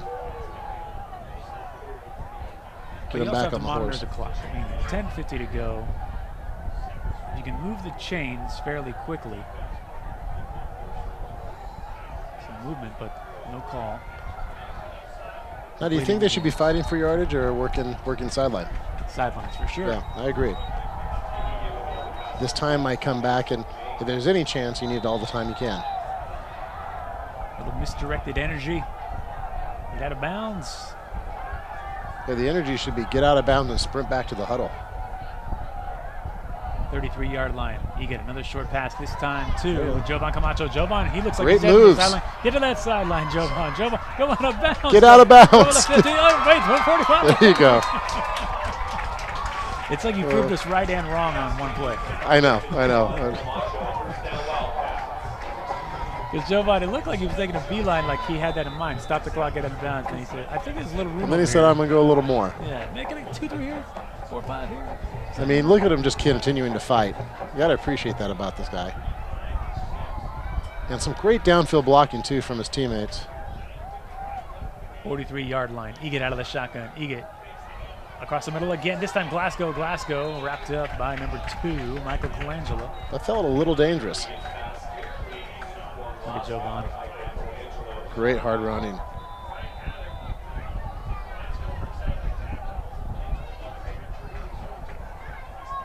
So gaining yardage. With only about a minute expired off the clock the last couple of plays. But even that, they've got to pick up the pace a bit if they want to. Well, there's CJ in there. Mcmullen. Eget gets away. Eget on the run. Eget finally brought down. Nothing downfield. And Mcmullen is in on so many of these plays for Hart. He's just pressure causing havoc. Eget did a nice job scrambling there. 34-yard line, 3rd down and 1. 9 minutes exactly. Well taken away now. Now down to 8:52, 51. Out of the shotgun, Eget. LaRon Huff in the backfield. Or rather, Ryan Camacho. Camacho dives forward for a few yards for the first down. Ryan Camacho, he's got a football player's helmet now. You see the logo. Taking some paint off on the far side. Now, you did say earlier he is one of the guys on this team that is a spark. Absolutely. Gets everybody going. He does so much for them as a return man, defensive back. Saw him with the interception tonight. He's second leading rusher. He's had some huge games on the ground for them. They throw him out a receiver when they absolutely need him. And that time, Eget. Big hit, 65 for Hart. Yeah, Connor Leahy. Leahy to hit. Oh, excuse me, that's not correct. Oh, it's Nathan Bratter, number 65. Their center, who he's talked about so much in his pancake blocking. Well, he not that time. Pancake to pancake the quarterback. Shotgun. Eget, not a lot of time. Complete to Ryan Camacho. Ryan Camacho with some room. And he gains about 4 or 5 yards after the catch. So when we started this, we were at 11 minutes. Now we're down at 7 minutes. Really got to start looking at some clock management here. They're not working the ball closer enough to the sidelines either. A lot of these passes in the middle of the field. Right, I agree.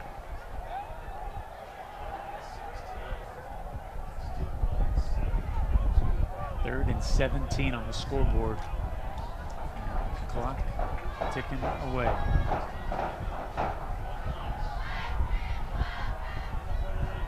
Eget has a little bit of time now, and complete to Jovan Camacho.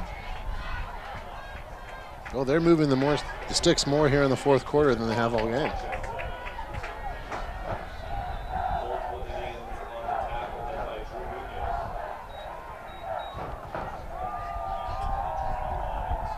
Fourth down and 4, they go for it. Clock's still ticking. Starting to look more and more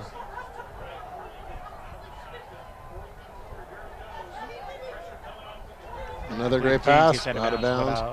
What I was going to say is starting to look more and more like playing this game to build confidence. And Eget's maturity, down 29, 6:32 to go.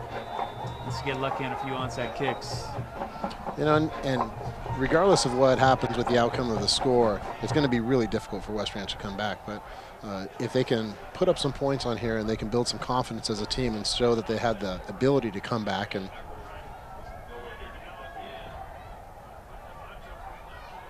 shotgun, Ryan Camacho in the backfield. Eget looking left. Eget steps up the pocket. Mcmullen, who's been on him all game. Mcmullen brings him down after a modest gain. Man, Mcmullen is athletic. That big kid pressured him and then chased him down and made the tackle.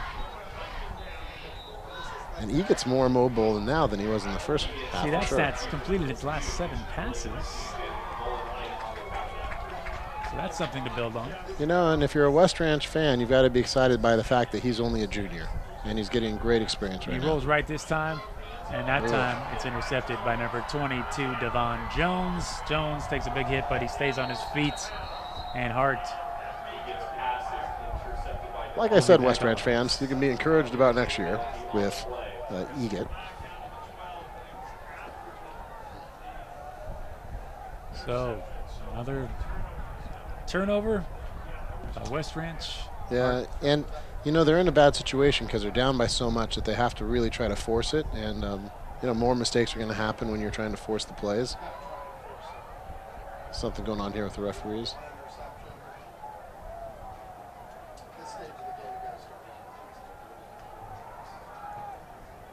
Flag. It's against Hart, but after the INT. Yeah, and it's disappointing because that was the best. I mean, Eget was doing very well. 7 straight completions, moving well, running well, evading loss of yardage. Now this will be interesting strategy for Hart. Do they keep airing out the ball? Do they just keep running it, keep giving it to Rosen? I think you're going to see a whole lot of Rosen here. I know they're close to the end zone, but I'm sure he has instructions to hang onto the ball, and if he can grind out some short gains, bring this clock down. They're up 29, fourth quarter. Trout the shotgun to Rosen. Rosen up the middle. Rosen showing patience with a nifty run. And Rosen on the handoff. I think they found something in Rosen the last couple of weeks too. I think they were very concerned if they had a running game first half of the year. They kept going to Rosen. Man, not only can he run it, but he can catch it on the run. Soft hands. Shotgun back to Rosen again, and Rosen a lot of room. Wow. And Rosen splits the defense. Rosen to the 50, to the 45, to the 40, to the 30, dragging tackler to the 25, inside the 25. And Rosen, I'm guessing, went over 100 yards on the day on that one. See a flag on the play. Yeah, that was a great run.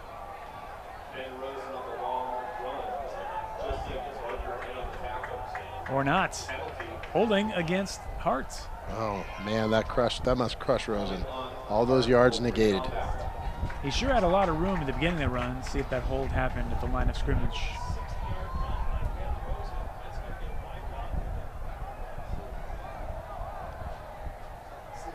I didn't see it.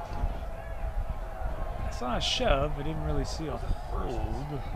But how much strength is that kid? That's just great effort on Rosen's part running.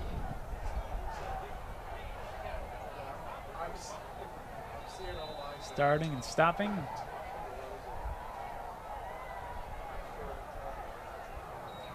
Finally brought down, but the hold, I think, happened at the beginning of the play.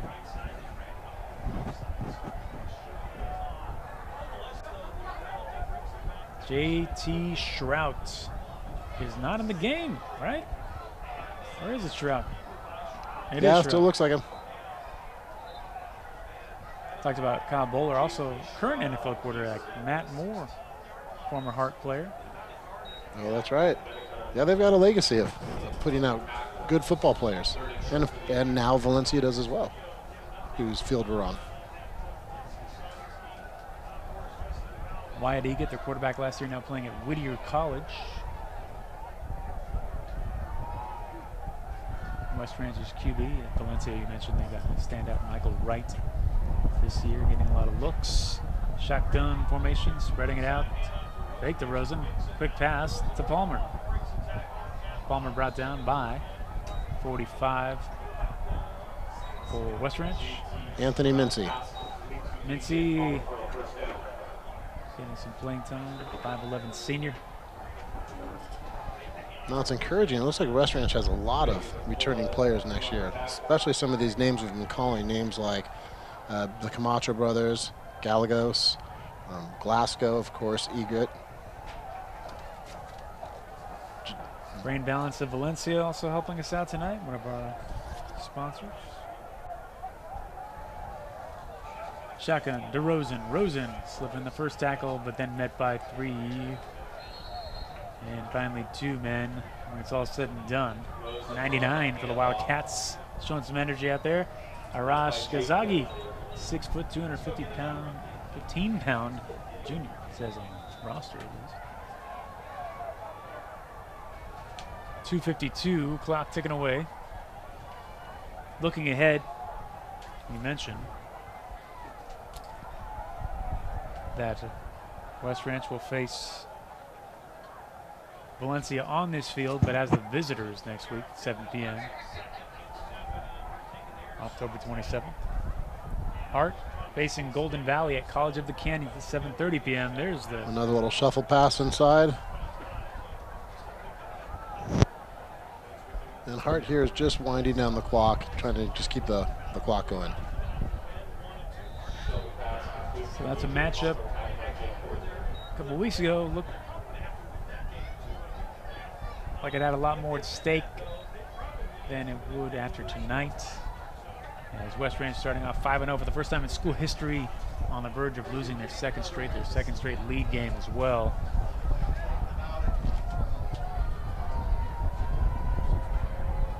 JT Shrout and company still throwing. Incomplete. Stops the clock.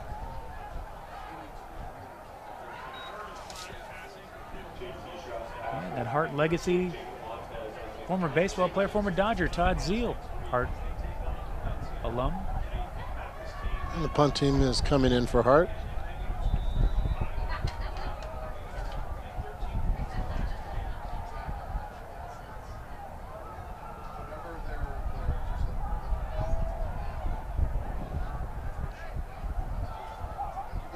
Minute 44 to go. Back deep for West Ranch as that is a good high punt. Taking it at the 30. Taking his time is Jovan Joma Camacho to about the 43.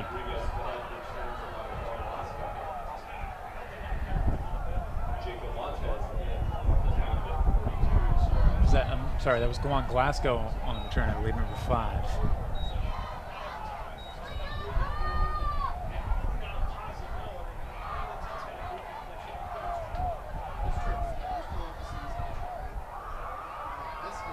Weston Egan remains in the game. Shotgun to LaRon Huff. LaRon Huff. Well, it looks like West Ranch will reside to ride this one out. Just under 90 seconds. Galpin Subaru. I want to thank them as well.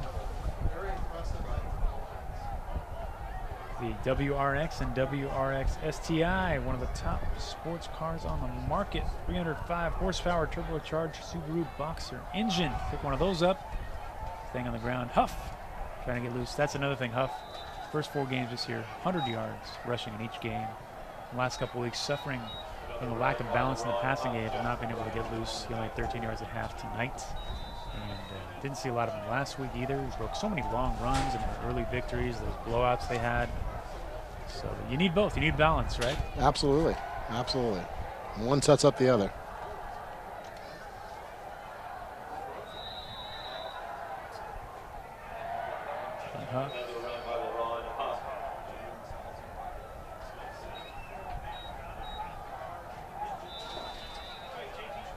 You know, we work with a lot of young athletes, guys that are trying to either make the varsity team or trying to get noticed for college at Ignition Fitness. And when we work with some of these athletes, we just look at what their position is and then we focus on the skill sets. What we try to do is things that are more functional for that athlete. Here we go, running through the middle, and that should be the last play of the game. But at Ignition Fitness, one of our expressions is bench pressing will never save your life. Push-ups, climbing rope, being able to run fast, jump fast, and I subscribe to Herschel Walker's remedy. Being able to control your body more than weights, and he's a Hall of Famer, can't go wrong. So that's the end of this game, 35-6. Hart coming in tonight, taking care of business, 35-6 over West Ranch. And the story, for good or for bad, and for better or for worse, and it's for better, is JT Shrout once again. He had the 3 touchdown passes and the 3 interceptions, but he gets results. This team walks out of here with a victory. They go to 2-1 in league play. They improve to 5-3 overall. West Ranch with a tough couple of weeks after starting off the season 5-0, now 5-2, 1-2 in the Foothill League. They'll face what looks to be the undefeated perennial powerhouse Valencia next week. Their season now in a bit of a transition phase, trying to get time for Weston Egan at quarterback, and it's tough. 1-2 in only a 5-game league schedule, but they'll come out fighting. They've got the playmakers. They just got to get them the ball in space and hope that Egan can mature quickly for the rest of this league schedule. And Hart, they got to like what they see out of Shrout. He's making the plays that result in touchdowns, and you live with those interceptions, right? Yeah, they got to like Rosen as well. And yeah, they're going to live with the interception.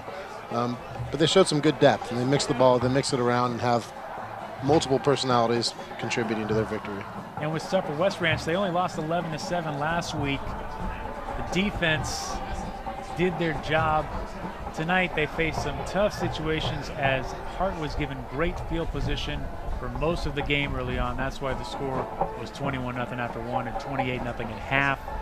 And West Ranch just could not recover, losing 35-6 tonight here on LivePlaySports.tv. Jim, thanks for joining us for the first time. It was great. Thank you so much for having me. And we'll look forward to the rest of this Foothill League season. We'll be back with you next week for that West Ranch Valencia matchup right here on this field. I'm Patrick O'Sullivan. Thanks for watching tonight. And your final for the last time, Hart 35, West Ranch 6. We think Valencia won.